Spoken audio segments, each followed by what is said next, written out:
Hello everybody, this is your educator Dhyan. In this particular video, we'll be decoding every single line of NCERT of the chapter Molecular Basis of Inheritance. Now this is one of the most dreaded chapters where it comes to botany.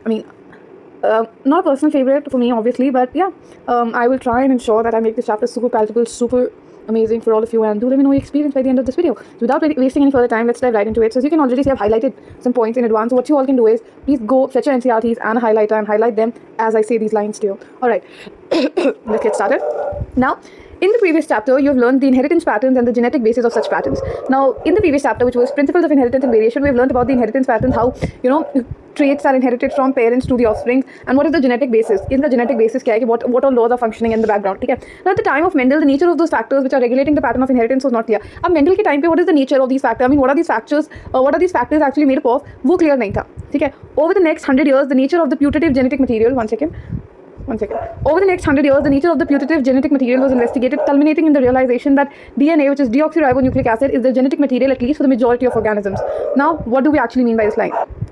So, Mendel ke time tak, the nature of the putative means, which is commonly accepted, which was assumed or the supposed genetic material. The nature of the supposed genetic material was investigated. अगले 100 सालों में ये nature of the genetic material को investigate किया गया, culminating in the realization which led to a conclusion that DNA is the genetic material at least for the majority of the organism. Majority of the organism, in fact, Aristotle की classification में all the 5 kingdoms that we deal with, which is Monera, Protista, Fungi, Plantae, and Animalia, all the organisms have DNA as the basic genetic material. Viruses do have RNA as the genetic material. Now, in class 11th, you have learned that nucleic acids are polymers of nucleotides. Class 11th, when we deal with the chapter biomolecule, we definitely discuss a point which is nucleic acids are nothing but polymers of nucleotides, which is why we refer to nucleic acids as polynucleotides. So nucleotide जो होती है वो monomeric unit होती है, and many nucleotides join together to form polynucleotides, aka nucleic acid. All right. Now deoxyribonucleic acid, which is DNA, and ribonucleic acid, which is RNA, they are the two types of nucleic acids which are found in the living systems. DNA acts as a genetic material in most of the organisms. RNA, though, it also acts as a genetic material in some viruses. Now, what do we actually mean by this? अब nucleic acids में भी हमारे पास दो variant है. ठीक है, we have the deoxyribonucleic acid which is DNA और ribonucleic acid which is RNA. ये दो तरीके के न्यूक्लिक एसिड्स पाए जाते हैं on the living systems in the living organisms. Basically DNA acts as a genetic material in most of the organisms. ज़्यादातर organisms में डीएनए ही जेनेटिक मटेरियल है. RNA, though it also acts as genetic material in some viruses. So RNA is also a genetic material, but only in the case of some viruses. When a majority of the organisms के case में DNA is the genetic material, and RNA, though it's a genetic material in some viruses, RNA का mostly काम क्या होता है? It functions as a messenger. RNA का काम होता है as a messenger, right? RNA has additional roles. RNA के कुछ और extra roles भी हैं, which are namely, for example, it functions as an adapter. Now, what do we actually mean? Adapter molecule हम actually tRNA को बोलते हैं. So as we proceed with the chapter, I will decode every word for you. But as of now, just remember that RNA, apart from being a genetic material in certain viruses, it has additional functions like being a messenger, जो हमें पता ही है mRNA होता है. Then it functions as an adapter. Adapter में हम tRNA will come into the play. tRNA को हम adapter molecule बोलते हैं. Then it has structural roles, and in some cases, it also behaves like a catalytic molecule. कुछ cases में catalyst की तरह भी काम करता है. So when RNA behaves like a catalyst, we call it ribozyme. ठीक है? So all of that you will discuss. Now this is just the beginning. Now in class 11th, you have already learned the structure of nucleotides and the way these monomer units are linked to form nucleic acid polymers. अब class 11th में हम सबने already पढ़ रखा है the structure of these various nucleotides, कैसे nucleotides join होते हैं एक दूसरे से, the way these monomeric units are linked to each other, and कैसे ये monomers जुड़ के ये पूरा nucleic acid का polymer बना देते हैं. I hope that's clear. Okay, in this particular chapter, we are going to discuss the structure of DNA, its replication, the process of making RNA from DNA, which is transcription, the genetic code that determines the sequence of amino acids and proteins, and the process of protein synthesis, translation, and the elementary basis of their regulation. So इस particular chapter में हम basically किस चीज़ से deal करने वाले हैं? इस particular chapter में we are going to discuss the structure of DNA. इस particular chapter में हम discuss करेंगे DNA का structure, DNA कैसे replicate करता है, जो कि semi conservative nature है वो हम आपको बताएंगे. ठीक है, DNA का structure, DNA कैसे replicate करता है, how do we make RNA from DNA, which is nothing but the process of transcription. Then we talk about the genetic code which determines the sequence of amino acids, कि क्या genetic code है हमारा और कैसा वो codons they code for a particular amino acid, और फिर वो amino acids proteins बनाते हैं. The process of protein synthesis, कैसे body में proteins बनते हैं, which comes under translation, and the elementary basis of their regulation, और कैसे ये सब कुछ regulate होता है. Then towards the end we'll discuss about the Human Genome Project and DNA fingerprinting as well. Right. The determination of complete nucleic acid, determination of complete nucleotide sequence of human genome during the last decade has set in a new era of genomics. Now, what is NCERT saying here? The fact that we're able to determine the complete nucleotide sequence of human genome. हमने पिछले 10 सालों में we've been able to decode the entire nucleotide sequence. पूरा nucleotide का sequence हमने decode कर लिया है human genome का, and which is what has led to the evolution of a new branch of biology, which is genomics. Now, what is genomics? So genomics is nothing but a field of biology, where we study about all the DNA of an organism, which is the genome of an organism. Now, in the last section, the essentials of the human genome sequencing and its consequences will also be discussed. NCERT भी intro दे रही है कि chapter के end में last section में, what are the essentials, what are the key points of human genome sequencing, human genome project क्या था, उसके क्या consequences रहे, all of that is going to be discussed. Now, let us begin our discussion by understanding the structure of the most interesting molecule in the living system, that is the DNA. अब हम अपना discussion start करते हैं by understanding the structure of the most interesting molecule in the living system, जो कि है DNA. Subsequent sections में अब जैसे और आगे sections आएंगे उसमें हम ये भी समझेंगे why it is the most abundant redundant genetic material? क्यों DNA got chosen over RNA? Why was DNA preferred? You know, what is its relationship with RNA? What its relationship is with RNA? तो वो हम सब समझेंगे. Okay, now let's get started. Now see, these are lines that I've actually, you know, the one special that I've highlighted, very very important. You must remember them. Not just that, I've added certain extra diagrams that you can clearly see to make the concept even more visually appealing for all of you. I'm going to explain it. You will love it, I tell you. Okay, so talking about the DNA, right? Now let me change the color of the pen. Okay, to red. All right. Now, when we talk about DNA, DNA is a long polymer of deoxyribonucleotides. Now, DNA ribonucleic acid, right? Acid, I told you, they're nothing but the polymers of deoxyribonucleotides. So, it's a polymer of deoxyribonucleotides. छोटे-छोटे deoxyribonucleotides से मिलकर DNA बना है. Length of the DNA की जब हम बात करते हैं तो length हम कैसे define करते हैं? Length हम DNA की define करते हैं number of nucleotides or a pair of nucleotides referred to as base pairs present in it. अब single stranded होगा तो we talk about number of bases, but एक double stranded DNA है तो हम बताते हैं कि pair of nucleotide, which is एक पेयर, ठीक है, एक pair of nucleotide. Nucleotide is not, I will tell you the difference between nucleotide and nucleoside as well as we proceed, don't worry. तो लेंथ ऑफ डीएनए को हम कैसे define करते हैं? कितने nucleotide? Nucleotide is nothing but sugar, phosphate and the nitrogenous base combine. ठीक है, तो 3 कंपोनेंट होते हैं, sugar moiety, the phosphate group and the nitrogenous base. They make up 1 nucleotide. So DNA की लेंथ हम डिटरमिन कैसे करते हैं? जितने ज़्यादा न्यूक्लियोटाइड होंगे उतनी ही लंबी लेंथ होगी. ठीक है, तो it's decided on the basis of the number of nucleotides that's present. Now this also is the characteristic of an organism. ये कैरेक्टरिस्टिक है, like this is the distinguishing feature of an organism. For example, जो हमारे पास जो nucleotides होंगे, number of nucleotides that might differ from all the other species, right? अब जैसे example देती हूँ मैं, बहुत अच्छा एग्जांपल एनसीईआरटी मेंशन करते हैं. Yes, this has been a previous question, so you have to remember this. एक bacteriophage known as 5174, which is 5174 has 5386 nucleotides, and a special information for all of you that it's a single stranded DNA virus that actually affects Escherichia coli. ठीक है, उसके बाद आ जाता है हमारे पास another bacteriophage known as bacteriophage lambda, which has 48,502 base pairs. तो base pairs है यहाँ पे, ठीक है, तो base pairs मतलब भी double stranded होगा. तो to be more precise, bacteriophage lambda में double stranded linear DNA होता है. You don't have to learn that, but please remember कि bacteriophage lambda has 48,502 base pairs. Now these values have to be learned, right? इसको मैं इसमें क्या ही समझाएंगे. ठीक है, Escherichia coli की अगर बात करें, जैसे bacteria has 4.6 into 10 raised to power 6 base pairs and haploid content of human DNA is 3.3 into 10 raised to power 9 base pairs. ठीक है, let us discuss the structure of such a long polymer which is the DNA. Now let's talk about the structure of polynucleotide chain. Alright, now let us recapitulate the chemical structure of a polynucleotide chain, which is DNA or RNA. Recapitulate means restate, like let us quickly summarize the chemical structure of a polynucleotide chain, जो कि DNA RNA. अब देखो, हमें जैसे मैंने आपको बताया, nucleotide में 3 कंपोनेंट्स होते हैं. We have a nitrogenous base, a pentose sugar, which is ribose in the case of RNA, and deoxyribose in the case of DNA, along with the phosphate group. ठीक है, अब मैं आपको अगर स्ट्रक्चर कहीं दिखा सकती हूँ, so here we go. This is what the structure pretty much looks like. तो जैसे कि मैंने आपको बोला कि 3 कंपोनेंट्स क्या हैं? We have a nitrogenous base. So ये देखो, ये जो दिख रहे हैं, these are nitrogenous bases. Then we have a pentose sugar, and then जिससे एक attached है phosphate group. ठीक है, so this together, all of this, like this together makes up 1 nucleotide. ये मिलके एक न्यूक्लियोटाइड बनाता है. I hope that's clear. All right.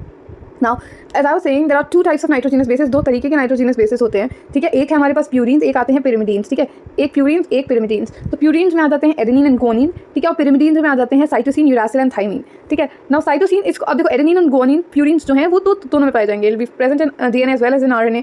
Cytosine की बात करूँ तो cytosine being a pyrimidine, it's common for both DNA and RNA, but difference comes at the level of urasil and thymine, where thymine is actually present in the DNA, urasil is present in RNA. Thymine present होता है DNA में, urasil actually में present होता है RNA में at the place of thymine. ठीक है, अब देखिए, अब कुछ और की पॉइंट्स समझिए. अ नाइट्रोजनस बेस, एक nitrogenous base is link to the OH और 1' carbon pentose sugar through a N glycosidic linkage to form a nucleoside. तो प्लीज पे अटेंशन. देखिए, नाइट्रोजनस बेस जो होता है, नाइट्रोजनस बेस एक्चुअली में किससे लिंक होता है? देखिए, अब जैसे कि मैं आपको दिखाती हूँ, वेट 1 सेकंड. फॉर एग्जांपल देखिए, ये रहा एक बॉन्ड, ठीक है, ये रहा दूसरा बॉन्ड, ये रहा तीसरा बॉन्ड, ठीक है, और यहाँ पे we have the 4th one and this 5th. Okay, हम इसकी नंबरिंग एक्चुअली में कैसे करते हैं? देखिए, this is how we number it. ये हो गया 1, दिस बिकम्स 2, दिस बिकम्स 3, ये हो जाता है 4th, और यहाँ हो जाता है 5th, राइट, ये जाता है 5th. ठीक है, this is how we number it. अब यहाँ पे हमें क्या बोला गया है कि जो नाइट्रोजनस बेस है हमारा, basically we are talking about this, these are the nitrogenous bases we are talking about. ये जो नाइट्रोजनस बेसेस हैं, they link to the OH और 1' कार्बन. यहाँ पे जो OH प्रेजेंट है 1' कार्बन पे, उससे लिंक्ड होते हैं. Through which bond? So through which bond are they link? Through the N glycosidic linkage. ठीक है, तो कौन सा बॉन्ड होता है? N ग्लाइकोसिडिक लिंकेज से नाइट्रोजनस बेसेस शुगर के 1' कार्बन पे जुड़े होते हैं to form something called as nucleoside. तो हम बोल सकते हैं शुगर प्लस नाइट्रोजनस बेसेस. ठीक है, what can we actually say here? We can say that sugar plus nitrogenous bases together form something called as nucleoside, right? They form something called as nucleoside. अब देखो, nucleoside जैसे कि adenosine और deoxy adenosine, गोनोसिन और डीऑक्सीगोनोसिन, cytidine और डीऑक्सीसाइटिडीन, and uridine और डीऑक्सीथाइमिडीन. आप देखो क्या होता है। अब ये जो इन्हें दिया है, lot of us tend to get confuse कि what are these adenosine, deoxyadenosine, guanosine, deoxyguanosine, cytidine, deoxycytidine, uridine and deoxythymidine. ठीक है, हम बहुत सारे कंफ्यूज सब काफी कंफ्यूज हो जाते हैं एक्चुअली में बोल क्या रहा है, and we tend to skip these lines. पर समझिए, वो बोल रहा है कि जब एक नाइट्रोजनस बेस एक पेंटोस शुगर के साथ जुड़ता है, कहाँ तो वो कैसे जुड़ता है, it's link to the OH of 1' carbon, 1' carbon पे, ठीक है, पेंटोस शुगर की जुड़ता है through the N glycosidic linkage. ठीक है, तो ये जो बॉन्ड है ये वाला, this is the N glycosidic that I am talking about, N glycosidic linkage. तो एक शुगर और एक नाइट्रोजनस बेस मिलकर बनाते हैं न्यूक्लियोसाइड। अब मैं एडेनोसिन की बात करूँ तो adenosine is one of the 4 nucleosides of the RNA। ठीक है, डीऑक्सीएडेनोसिन की बात करूँ तो it's one of the 4 nucleosides of DNA। Guanosine it's a nucleotide of RNA, deoxyguanosine is a nucleotide of DNA। Cytidine, it's one of the 4 nucleotides of RNA. Cytidine is a nucleotide of the DNA. Uridine, again, RNA and deoxythymidine, DNA. ठीक है, तो अब मैं आपको actually में समझाती हूँ उसको। ओके, सो जल्दी क्विकली इसको समझने की कोशिश करते हैं। देखिए, हमें पता है हमारे पास नाइट्रोजनस बेस, ये हम DNA के थ्रू समझने की कोशिश करेंगे बिकॉज हम DNA डिस्कस कर रहे हैं। देखो, तो हम सबको पता है हमारे पास नाइट्रोजनस 4 नाइट्रोजनस बेसेस होते हैं, adenine, guanine, thymine and cytosine. ठीक है, अब जब ये नाइट्रोजनस बेसेस शुगर के साथ कंबाइन होते हैं, और DNA में कौन सी शुगर होती है, 2-deoxyराइबोज। ठीक है, तो जब ये nitrogenous bases when they combine with sugar, ठीक है, तो sugar moiety what they actually form is they form something called as nucleoside. They form something called as nucleoside. ठीक है, तो एडेनिन जब 2-deoxyराइबोज के साथ कंबाइन करता है forms deoxyadenosine, guanine when it reacts with two deoxyribose forms deoxyguanosine, thymine when it reacts with deoxyribose forms deoxythymidine and cytosine when it reacts with two deoxyribose it forms deoxycytidine. ठीक है, अब फर्दर देखिए क्या होता है। अब जब ये क्या बन गया हमारे पास, ये बन गया न्यूक्लियोसाइड्स। ठीक है, अब जब ये न्यूक्लियोसाइड्स डीऑक्सीएडेनोसिन, डीऑक्सीगोनोसिन, डीऑक्सीथाइमिडीन एंड डीऑक्सीसाइटिडीन, ठीक है, अब ये क्या करेंगे, ये फॉस्फेट ग्रुप के साथ जुड़ते हैं। अब जब ये नाइट्रोजनस जब ये nucleosides when they combine with the phosphate group which is PO4 3-, तो अब यहाँ पे जो बनता है दैट इज नथिंग बट डीऑक्सीन्यूक्लियोटाइड। ठीक है, या फिर हम इसे डीऑक्सीन्यूक्लियोसाइड मोनोफॉस्फेट भी बोलते हैं, डिफरेंट वेज टू से। आप डीऑक्सीन्यूक्लियोटाइड याद रखना, बताऊंगी मैं बाद में। ठीक है, तो जब ये नाइट्रोजनस बेसिस फॉस्फेट ग्रुप के साथ जुड़े तो इन्हें क्या बनाया, deoxynucleotide. Now it becomes nucleotide. Okay, तो जैसे कि मैं बताया डीऑक्सीएडेनोसिन और फॉस्फेट कंबाइन होकर हमें क्या देंगे, डी एडेनाइलिक एसिड या डी एडेनोसिन मोनोफॉस्फेट। ठीक है, डीऑक्सीगोनोसिन और फॉस्फोरस हमें कंबाइन होकर क्या देंगे, डी गोनाइलिक एसिड या डी गोनोसिन मोनोफॉस्फेट। ठीक है, डीऑक्सीथाइमिडीन PO4 3 यानी फॉस्फेट के साथ कंबाइन करके हमें देंगे डी थाइमिडाइलिक एसिड या डी थाइमिडीन मोनोफॉस्फेट। ठीक है, और चौथा वाला है हमारा nitrogenous base which is deoxycytidine which combines with phosphate group and gives you D cytidylic acid या फिर D cytidine monophosphate. Alright, moving on to the next one. One second. Okay, so as we were saying, ठीक है, अब क्या होता है, when a phosphate group is linked to the OH of the 5' carbon of a nucleoside through phosphoester linkage or a corresponding nucleotide or deoxynucleotide depending upon the type of sugar present is formed. ठीक है, तो अब NCERT बात कर रहा है कि जब आप एक फॉस्फेट ग्रुप को लिंक करा देते हैं to the OH of 5' carbon. अब देखिए यहाँ पे आपने क्या ऐड करा दिया, यहाँ पे तो actually added a phosphate group, right. देखिए, हमने एक फॉस्फेट ग्रुप ऐड करा दिया टू द 5' कार्बन। ठीक है, हमने एक फॉस्फेट ग्रुप ऐड करा दिया टू द 5' कार्बन। ठीक है, तो अब यहाँ पे हमें क्या मिला, या मिलके बन गया एक न्यूक्लियोटाइड। ठीक है, तो अब जब ये फॉस्फेट ग्रुप लिंक करता है to the OH of 5' carbon of nucleoside, ठीक है, it binds through the phosphoester linkage, यानी फॉस्फोडाइएस्टर नहीं है, जब फॉस्फेट, ठीक है, 5' कार्बन के साथ बॉन्ड बना रहा होता है तो वो फॉस्फोएस्टर लिंकेज होती है।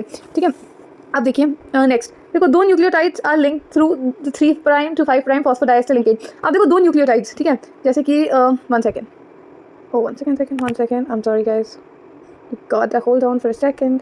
Alright, देखो, तो जैसे कि हम देख सकते हैं यहाँ पे हमें बताया जा रहा है कि दो nucleotides are linked through the 3' to 5' phosphodiester linkage. ठीक है, अब ये जो दो न्यूक्लियोटाइड्स हैं, यहाँ पे बहुत सारे ऐसे न्यूक्लियोटाइड्स होंगे। ठीक है, जैसे ये तो एक है, ठीक है, और ये दूसरा न्यूक्लियोटाइड है। ठीक है, अब ये दो न्यूक्लियोटाइड्स आपस में कैसे जुड़े हुए हैं, how are they attached to each other with the help of, as you can clearly see, with the help of what, with the help of this.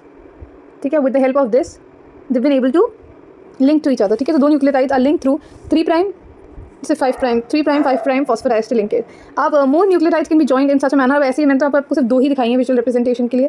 ठीक है, तो जैसे कि मैं बता रही थी, many nucleotides can be joined in such a manner. बहुत सारे ऐसे न्यूक्लियोटाइड्स जुड़ते जाते हैं and they make a polynucleotide, जो कि NCERT के डायग्राम में भी काफ़ी एविडेंट है। ठीक है, जैसे कि हम देख सकते हैं, देखो ये एक न्यूक्लियोटाइड हो गया, ये दूसरा न्यूक्लियोटाइड हो गया, तीसरा न्यूक्लियोटाइड, चौथे, ऐसे कई न्यूक्लियोटाइड जुड़ते जाते हैं together. What they and up forming is a polynucleotide chain. Alright, moving on. ठीक है, अब जैसे कि हमें पता है, देखिए अब NCERT एक लाइन मेंशन करती है जो कि है अ पॉलीमर दस फॉर्म्ड। ठीक है, अब ये जो पॉलीमर बना, it has at one end, एक एंड पे इसके होगा एक फ्री फॉस्फेट मोइटी जो कि 5' एंड पे होती है, which is refer to as the 5' end of the polynucleotide chain. Similarly at the other end of the polymer the sugar has a free OH at the 3' carbon. ठीक है, जिसको हम बोलते हैं 3' end of the polynucleotide chain. अब इसमें समझिए basically क्या है। देखो, जैसे समझा तो मैं आपको इसको इसकी मदद से भी सकती हूँ। फॉर एग्जाम्पल, जैसे कि I hope the structure is very evident to all of you. अब जैसे कि आप देख सकते हैं स्ट्रक्चर में भी एक एंड पे पॉलीन्यूक्लियोटाइड चेन की ठीक है। शुगर के 5 प्राइम कार्बन पे फॉस्फेट ग्रुप है, मैंने इसको जूम भी कर दिया है। एक एंड पे शुगर के 5 प्राइम कार्बन पे फ्री फॉस्फेट ग्रुप है, free phosphate at the 5 prime and of the sugar, और इसी को हम क्या बोलते हैं, इसको हम बोलते हैं 5 प्राइम एंड। ये 5 प्राइम एंड है पॉलीन्यूक्लियोटाइड चेन का। ऐसे ही दूसरे एंड की बात करेंगे तो दूसरे एंड पे एक फ्री OH है, ठीक है, एक फ्री OH ग्रुप है तो 3 प्राइम कार्बन, एक फ्री OH ग्रुप है तो 3 प्राइम कार्बन, और इसको हम क्या बोलते हैं, इसको हम बोलते हैं the 3 prime and of the polynucleotide. Alright, ठीक है। अब देखिए, अब लेट्स सी के एनसीईआरटी आप क्या बोल रही है। एनसीईआरटी बोलती है the backbone of the polynucleotide chain is form due to sugar and phosphate. या अब ये जो बैकबोन बनी है, देखो ये डबल हेलिकल स्ट्रक्चर है, ये बैकबोन है, देखो I already highlighted it as well, ठीक है। तो जैसे कि हम देख सकते हैं ये बैकबोन है, 1 सेकेंड, ओके, ये बैकबोन है, ठीक है, ये बैकबोन है। तो हम जैसे कि देख सकते हैं ये बैकबोन किसकी बनी हुई है, बैकबोन अगर आप ध्यान से देखिए तो मेरे पास फॉस्फेट शुगर आप थोड़ा सा नोटिस करेंगे, इट्स फॉस्फेट शुगर, इसलिए तो हम बोलते हैं जो बैकबोन है it is sugar phosphate backbone.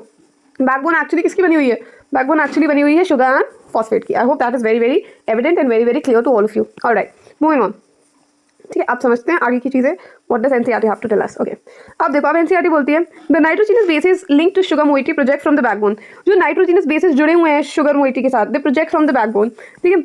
जो नाइट्रोजीनस बेसिस अटैच्ड है, देखो प्रोजेक्ट आउट कर रहे हैं ना, बाहर निकल रहे हैं, प्रोजेक्ट आउट मतलब बाहर निकलना एक तरीके से। तो ये जो नाइट्रोजीनस बेसिस जो हमें दिख रहे हैं, जो नाइट्रोजीनस बेसिस हम देख सकते हैं, ठीक है, दे प्रोजेक्टिंग आउट मतलब coming out of the sugar phosphate backbone, ठीक है, बाहर निकल रहे हैं, ठीक है, the projecting out from the backbone, ठीक है। उसके अलावा एनसीईआरटी बोलती है इन RNA every nucleotide residue has an additional OH group present at the 2' carb position in the ribose, ठीक है। अब I am not very sure if I have the structure here. 1 second, I definitely do. I do have it somewhere. Don't worry, I'm going to show it. Just hold on for a bit. ये वाला structure, where is it present? 1 second. Let me add it for you. Alright, तो देखिए अब हम समझने की कोशिश करते हैं। एनसीईआरटी बोलती है आरएनए में हर न्यूक्लियोटाइड के पास जो एक मोनोमर होता है, ठीक है, उसके पास एक एडिशनल OH ग्रुप होता है at the 2' position in the ribose sugar, ठीक है। अब देखिए, this is the structure of deoxyribose whereas this is the structure of ribose, ठीक है। तो ये हो गया फर्स्ट कार्बन, ये 2' कार्बन, 3', 4' कार्बन, 5' कार्बन, ठीक है।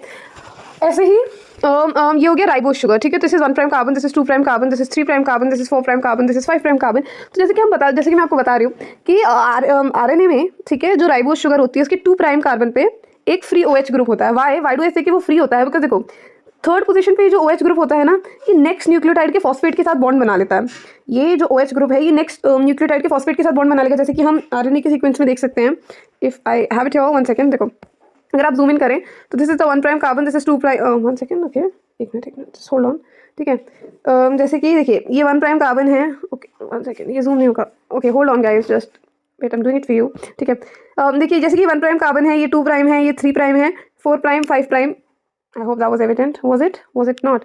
देखो ये 1' कार्बन, ये 2' कार्बन, ये 3' कार्बन, ये 4' कार्बन, ये 5' कार्बन होती है ऊपर वाली, ठीक है। तो जैसे कि हम देख सकते हैं, देखो इसकी 3' कार्बन किससे अटैच होगी, 1 2 3, ये 4 और ये 5' होता है, ठीक है।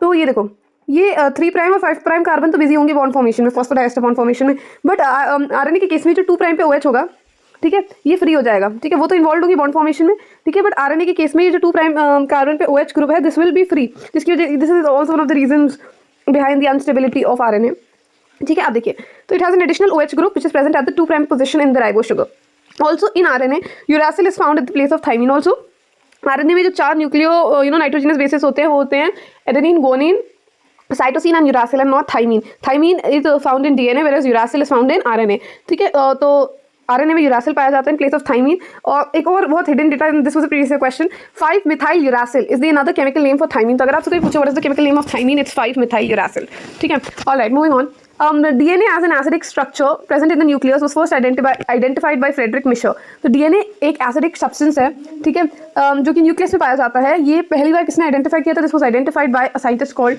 Bye the name Friedrich Miescher in the year 1869, okay. और उन्होंने इसे क्या बुलाया, उन्होंने ही टर्म इट एज न्यूक्लिन, उन्होंने इसका नाम रख दिया nuclein. However, due to technical limitations in isolating such a long polymer intact, the elucidation of structure of DNA remained elusive for a very long period of time. Now, what do we mean by these lines? तो NCERT actually में क्या बोलना चाह रही है, तो NCERT बोलती है कि डीएनए को डिस्कवर तो कर लिया था, मतलब डीएनए को ढूंढ लिया था फ्रेडरिक मिशर ने 1869 में, आइडेंटिफाई कर लिया था कि न्यूक्लियस के अंदर कुछ एसिडिक सब्सटेंस है जिसका नाम है डीएनए, और उन्होंने मतलब उसका नाम न्यूक्लियन भी रख दिया था। But it all boils down to isolating the compound. However, due to technical limitation in isolating such a long polymer intact, back then we were technically challenged. आज तो भाई technology has taken over the world, right? AIs and computers are dominating the planet in a manner. ठीक है।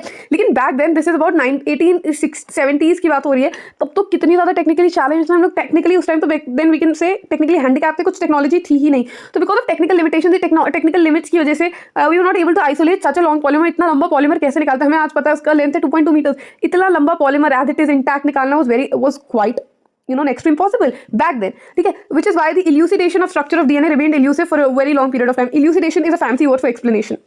Which is why जो explanation है structure of DNA की, it remained elusive. Elusive is something which is difficult to find, achieve or remember. तो इसीलिए कहते हैं कि जो explanation, इसी कारण के हम because इसे isolate नहीं कर पाए because of technical challenges, जो elucidation थी, जो explanation थी structure of DNA की, वो elusive रही। elusive मतलब बहुत समय तक लोगों को मिली ही नहीं, it's difficult to find, difficult to achieve, वो मिली ही नहीं for a very long period of time। ठीक है, it was only in 1953 में ही ऐसा हुआ कि जेम्स वॉटसन और फ्रांसिस क्रिक, ठीक है, based on the X-ray diffraction data which was produced by Morris Wilkin and Rosalind Franklin, they proposed a very simple but famous double helical model for the structure of DNA।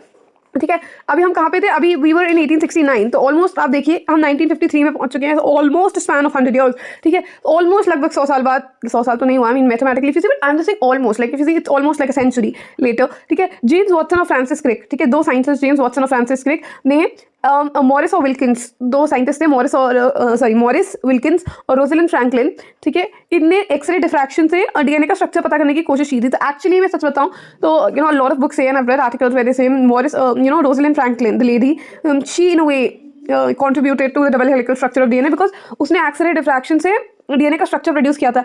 And this his co worker Maurice Wilkins, इसने पता नहीं क्यों जाके ये data सारा James Watson और Francis Crick को दे दिया। वो पिक्चर्स जो निकाली थी एक्सरे डिफ्रैक्शन डेटा की, वो चुपचाप से जाके इसने जेम्स वॉटसन और फ्रांसिस क्रिक को दिखा दी, who were also working on the structure of DNA. तो एक बात बताओ, आपको एकदम से एक आइडिया मिल जाए कि this is what it looks like, तो विद इन नो टाइम फिर उन्हें पूरा समझ में गया, oh this is how it actually looks, and within no time they ended up giving the double helical model of the DNA। तो actually Rosalind Franklin को भी इक्वली क्रेडिट मिलना चाहिए। ठीक है, अब तो जैसे कि बता रहे थे, 1953 में जेम्स वॉटसन और फ्रांसिस क्रिक ने एक्सरे डिफ्रैक्शन डेटा यूज करके, जो एक्सरे डिफ्रैक्शन डेटा था जो किसने प्रोड्यूस किया था, मॉरिस विल्किंस और रोजलिंड फ्रैंकलिन ने, ठीक है, उसकी मदद से they gave up the famous double helical model for the DNA. अच्छा, एक और चीज, one of the hallmarks of their proposition was base pairing between the two strands of the polynucleotide chain.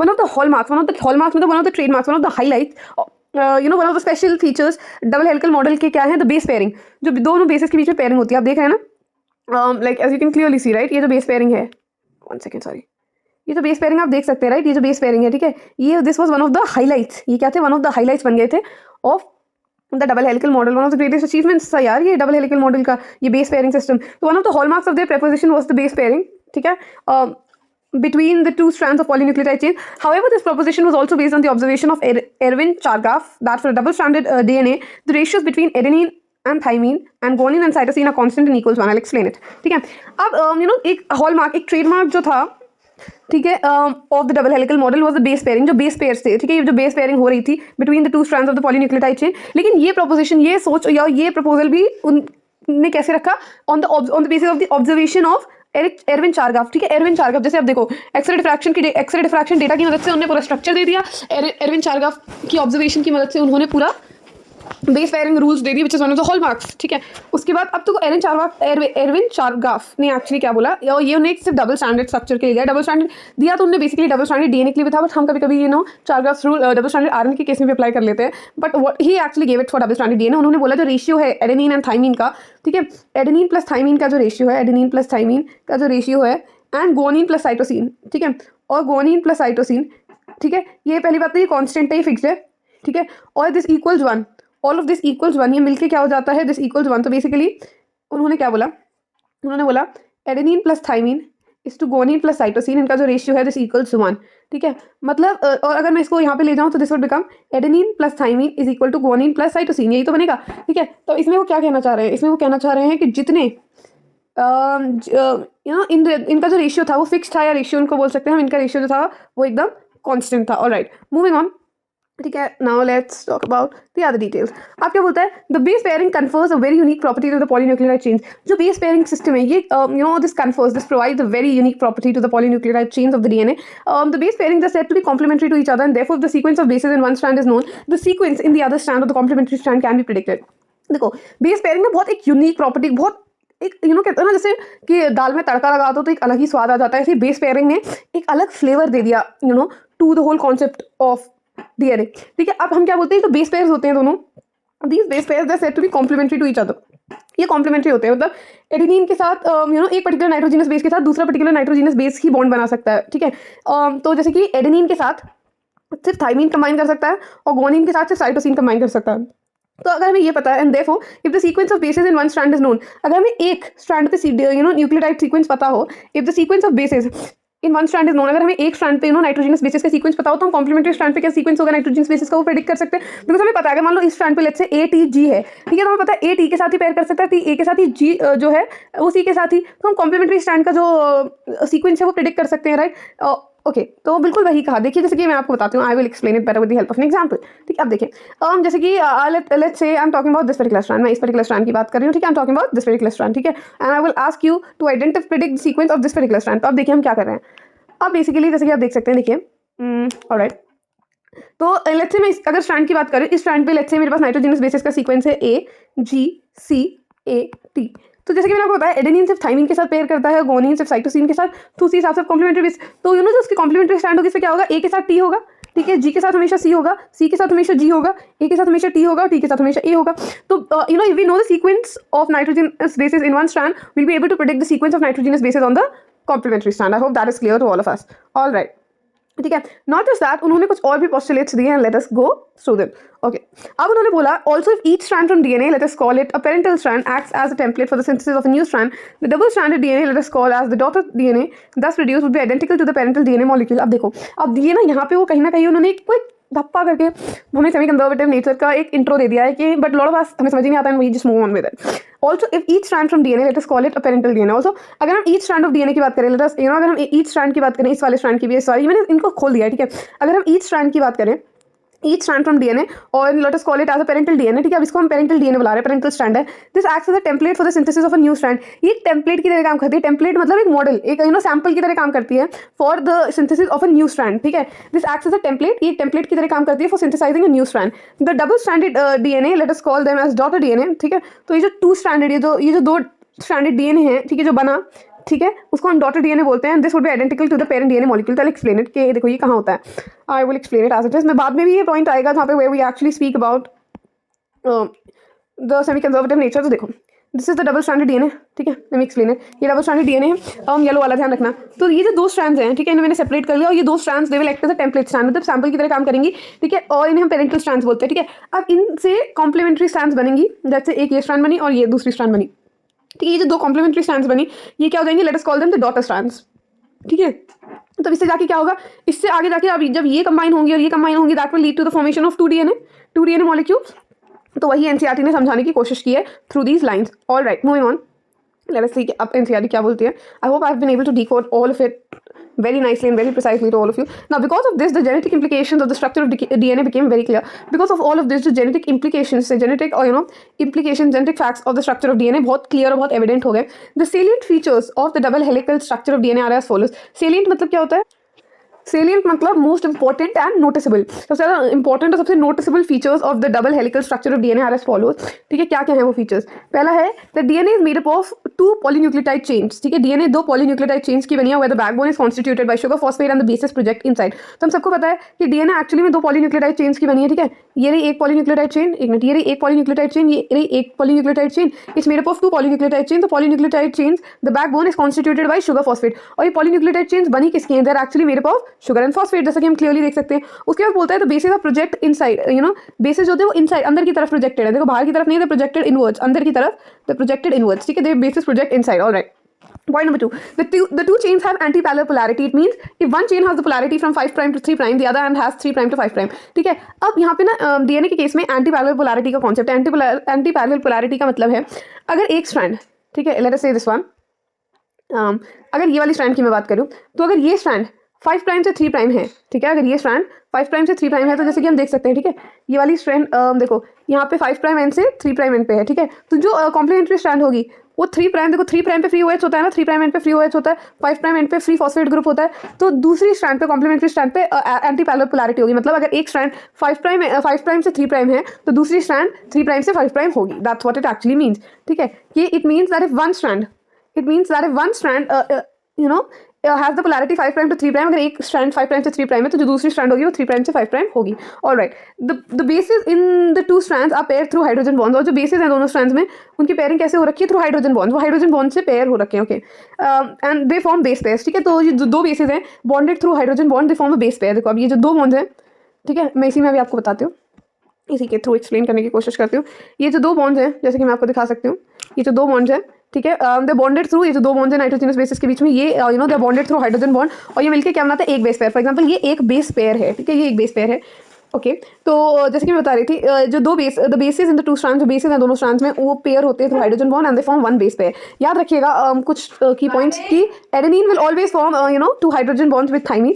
Adenine हमेशा एक डबल हाइड्रोजन बॉन्ड बनाता है thymine के साथ from the opposite strand and vice versa, ऐसे उल्टा, मतलब thymine will also form a double hydrogen bond with adenine. Guanine is bonded with cytosine with 3 hydrogen bonds. तो जैसे कि मैंने आपको बताया, adenine forms 2 hydrogen bonds with thymine, ठीक है। तो जैसे कि हम देख सकते हैं, एडेनिन जो है will form a double hydrogen bond, ठीक है, 2 हाइड्रोजन बॉन्ड बनाएगा थाइमिन के साथ एंड वाइस वर्सा, थाइमिन भी एडेनिन के साथ डबल हाइड्रोजन बॉन्ड बनाता है।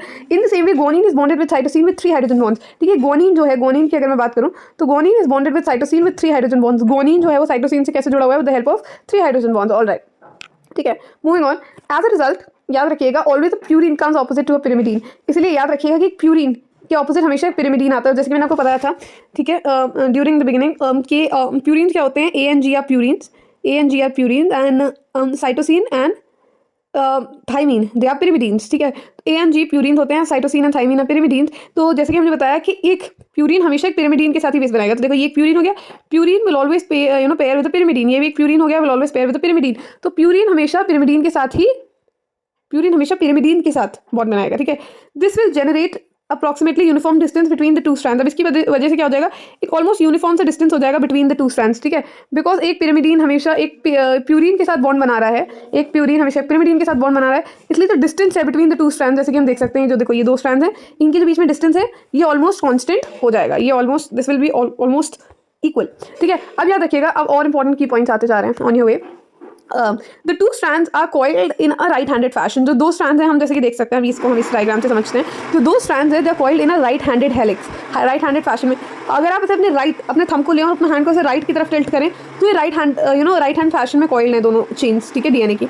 उसके बाद the pitch of the helix is 3.4 nanometre. ये जो पिच है, पिच की लेंथ, पिच, ठीक है, ये एक पिच है, एक कंप्लीट फोल्ड, ये देखो एक कंप्लीट फोल्ड, एक कंप्लीट फोल्ड, ठीक है। This is one pitch, this constitutes one pitch. और एक पिच, एक पिच की लेंथ कितनी होती है? 3.4 नैनोमीटर। अब याद रखिएगा, एक नैनोमीटर क्या होता है? 10⁻⁻9 metres. 1 nanometre is equal to 10⁻⁻9 metres. Please remember it.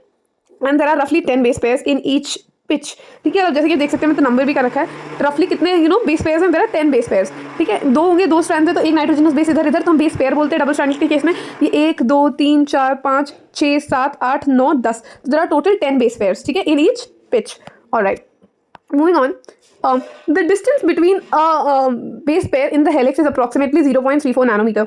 और देखो distance between the base pair, देखो जैसे कि मैं आपको दिखाती हूँ, distance between the base pair. अब देखिए ये एक बेस है, ये एक और बेस पेयर है, ठीक है। अब मैंने इस पर्टिकुलर पोर्शन को जूम इन कर दिया over here, as you can see, ठीक है। तो ये दो बेस पेयर्स है, दो बेस पेयर्स के बीच में जो डिस्टेंस है वो कितना है? 0.34 नैनोमीटर्स का। आई होप दैट इज क्लियर, ठीक है। तो दो बेस पेयर्स के बीच में डिस्टेंस होता है 0.34 नैनोमीटर का। Not just that, the plane of one base pair stacks over the other in a double helix.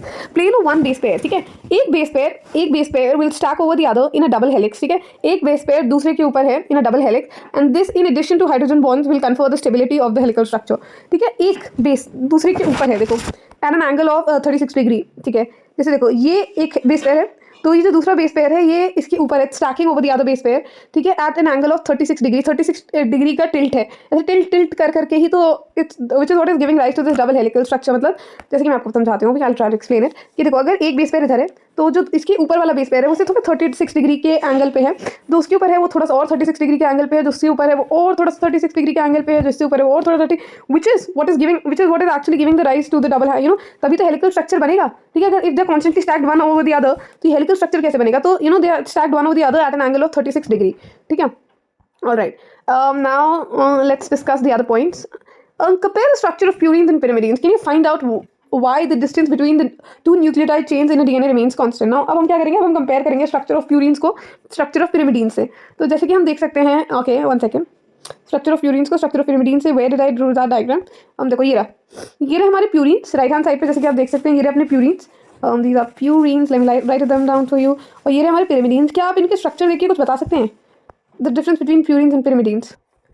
तो देखिए जैसे कि हम देख सकते हैं, अगर हम प्यूरिन्स की बात करें तो प्यूरिन्स में देखो, प्यूरिन्स जो है उनका एक डबल रिंग्ड स्ट्रक्चर है, दे have a double ringed structure, whereas pyrimidines have a single ringed structure.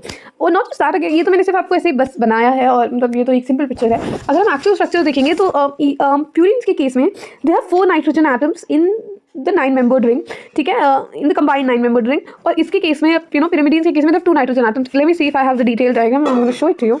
Late me see if I have it here. Oh yeah I do. ठीक है, तो जैसे कि देखिए, जैसे कि मैंने आपको बताया, पहले तो हम ये समझ लेते हैं कि देखिए ये purines they have a double ring structure, where pyrimidines जो कि साइटोसिन, थाइमिन, यूरासिल भी आ जाता है इसमें, दे have a single ring structure. अब हम इसका अगर थोड़ा सा डिटेल डायग्राम देखें तो प्लीज़ पे अटेंशन हियर. थोड़ा सा अगर डिटेल डायग्राम देखें तो जैसे कि मैंने बताया, ये एक डबल रिंग स्ट्रक्चर है, जैसे कि हमने दिख ही रहा है, ये एक डबल रिंग स्ट्रक्चर है, राइट. देखिए this is the double ring structure. Alright, I hope that's even. अब इस double ring structure there total 9 carbons, ठीक है, 9-membered रिंग है. तो 9-membered रिंग में there are total 4 nitrogen atoms, ठीक है, 4 नाइट्रोजन एटम्स हैं. देखिए फर्स्ट पोजीशन पे, थर्ड पोजीशन पे, 7th पोजीशन पे और 9th पोजीशन पे 4 नाइट्रोजन एटम्स है. इन द सेम वे इसमें आप देखेंगे गोनिन के केस में भी देखो, फर्स्ट पोजीशन पे, थर्ड पोजीशन पे, 7th पोजीशन पे और 9th पोजीशन पे. तो क्या हम एक तरीके से कह सकते हैं कि प्यूरिन्स के केस में nitrogen is present at the first, third, 5th and 7th carbon atom, ठीक है. प्यूरिन्स के केस में नाइट्रोजन किस पे प्रेजेंट है? फर्स्ट कार्बन पे, थर्ड कार्बन पे, 5th कार्बन पे, 7th कार्बन पे. pyrimidines की बात करते हैं. pyrimidines की जब मैं बात करती हूँ, pyrimidines सिंगल रिंग स्ट्रक्चर्स है. देखो यहाँ पे यूरासिल को भी इंक्लूड किया. यूरासिल है हमारे पास, we have thymine and then we have cytosine. Single ring structures है, ठीक है.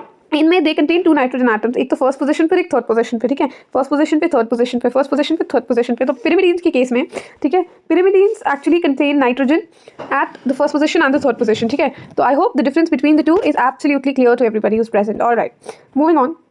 ये तो हमने समझ लिया द डिफरेंसेस. आई होप ये डायग्राम्स की मदद से और बेटर समझ में आ रहा है. The next part says the proposition of double helical structure for DNA and it's simplicity in explaining the genetic implications became revolutionary. Now what do we mean by this line? Okay, तो इसका मतलब है the proposition of double helical structure for DNA.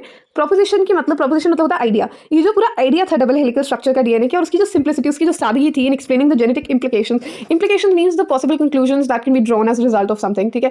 तो जो simple structure, जो idea था of the double helical structure of DNA, ये जो पूरा कॉन्सेप्ट था डबल हेलिकल स्ट्रक्चर डीएनए का, और उसकी simplicity, how simply it explain the genetic implications, the possible conclusions that can be drawn, it became revolutionary, it brought major changes. Oh my God, हमारी understanding ही हिल गई. मतलब wow, this is so amazing, so fascinating. Very soon Francis Crick propose the central dogma. Another previous question alert. तो previous question alert. Francis Crick ने बहुत ही जल्द इसके बाद, क्रिक ने अकेले, ही प्रपोज द सेंट्रल डॉगमा. ना सेंट्रल डॉगमा क्या कहते हैं? Central dogma, I am sure you have come across this word. बहुत कोई डिफिकल्ट चीज़ नहीं है, बट समझिए उन्होंने सेंट्रल डॉगमा का कॉन्सेप्ट प्रपोज किया मॉलिक्यूलर बायोलॉजी, जो कहता है कि जेनेटिक इन्फॉर्मेशन फ्लो करती है from DNA to RNA to protein. तो यहाँ पे देखिए एनसीईआरटी डायग्राम मेंशन करती है सेंट्रल डॉगमा का, कि देखो DNA which is the genetic material is capable of self replication, वो खुद को रेप्लिकेट कर सकता है. And DNA by process of transcription changes into RNA, ठीक है. फिर आरएनए ट्रांसलेशन के बाद चेंज हो जाता है प्रोटीन में. तो इन्फॉर्मेशन कैसे फ्लो कर रही है? इन्फॉर्मेशन फ्लो कर रही है from DNA to RNA to proteins. Alright, moving on, ठीक है. कुछ वायरसेस में the flow of information is in reverse direction. Viruses में फ्लो ऑफ इन्फॉर्मेशन उल्टी डायरेक्शन में चला जाता है, that is from RNA to DNA. Can you suggest a simple name to the process? Oh yes, it's called reverse transcriptase. This is transcription, it's called reverse transcriptase. अब देखो क्या होता है, देखो यूजुअली क्या होना चाहिए ना, डीएनए से इन्फॉर्मेशन जानी चाहिए एमआरएनए में. एमआरएनए तो लिखा है, बट अगर डीएनए से किसी भी तरीके का आरएनए बन रहा है, बीटी आरएनए, एमआरएनए, और what is the third type of RNA? RRNA, कोई भी तरीके का आरएनए बन रहा है, तो उसको हम ट्रांसक्रिप्शन ही बोलेंगे. बट अब वायरसेस में तो डीएनए है ही नहीं as a genetic material, they have RNA as the genetic material. तो वायरसेस के केस में क्या होता है ना, आरएनए से पहले डीएनए बनता है, ठीक है. और ये जो डीएनए बनता है इसको कॉम्प्लीमेंट्री डीएनए बोलते हैं, जो आगे जाके हम डिस्कस करेंगे. तो ये तो उल्टा हो गया ना transcription. This is called reverse transcription, ठीक है. This is refer to as reverse transcription. इस प्रोसेस को हम क्या बोलते हैं? Reverse transcription. फिर यहाँ से कॉम्प्लीमेंट्री डीएनए से फिर एमआरएनए बनता है, फिर एमआरएनए ट्रांसलेट होता है प्रोटीन में. ये साइकिल चलती है रिवर्स ट्रांसक्रिप्शन की वायरसेस में. अब रिवर्स ट्रांसक्रिप्शन को, not just that, reverse transcription को हम टेमिनिज्म भी बोलते हैं. We refer to it as Teminism, ठीक है. I am not very sure कि एनसीईआरटी में टेमिनिज्म वर्ड एक्जैक्टली मेंशन है कि नहीं. Let's see as we proceed. तो reverse transcription is also referred to as Teminism because the whole concept of reverse transcription was proposed by 2 scientist, Temin and Baltimore. So I hope that is very clear to all of you. Alright, ठीक है। अब हम बात करते हैं packaging of the DNA helix की, कैसे pack है, क्या क्या होता है, विल अंडरस्टैंड एवरीथिंग। देखो, packaging of DNA helix, taken the distance between two consecutive base pairs as 0.34 nanometers. Nanometer मैंने क्या बताया, 1 nanometre is equal to 10⁻⁹ meters, तो हम लोग इसको लिख सकते हैं 0.34 into 10⁻⁹ meters. If the length of DNA double helix is a typical mammalian cell is calculated, तो हम कैसे कैलकुलेट करेंगे? देखो, अगर the distance between two base pairs is 0.34 nanometer, तो length of the DNA double helix क्या होगी एक टिपिकल मेमेलियन सेल में, और यहाँ पे मेमेलियन सेल में ह्यूमन सेल कंसिडर किया है, तो क्या होगी? देखो बहुत सिंपल है, ठीक है, कुछ नहीं करना। हमें पता है the distance between two consecutive base pairs, जैसे कि मैंने अभी आपको दिखाया ही था समवेयर, राइट? ये देखिए, the distance between two consecutive base pairs, दो बेस पेयर्स के बीच में डिस्टेंस कितना है? 0.34 नैनोमीटर्स का, ठीक है। ऐसे सारे बेस पेयर्स के बीच में 0.34 0.34 0.34 का डिस्टेंस होगा। और जैसे कि मैंने स्टार्टिंग ऑफ द चैप्टर में बताया था कि एक typical haploid content of human DNA कितना होता है?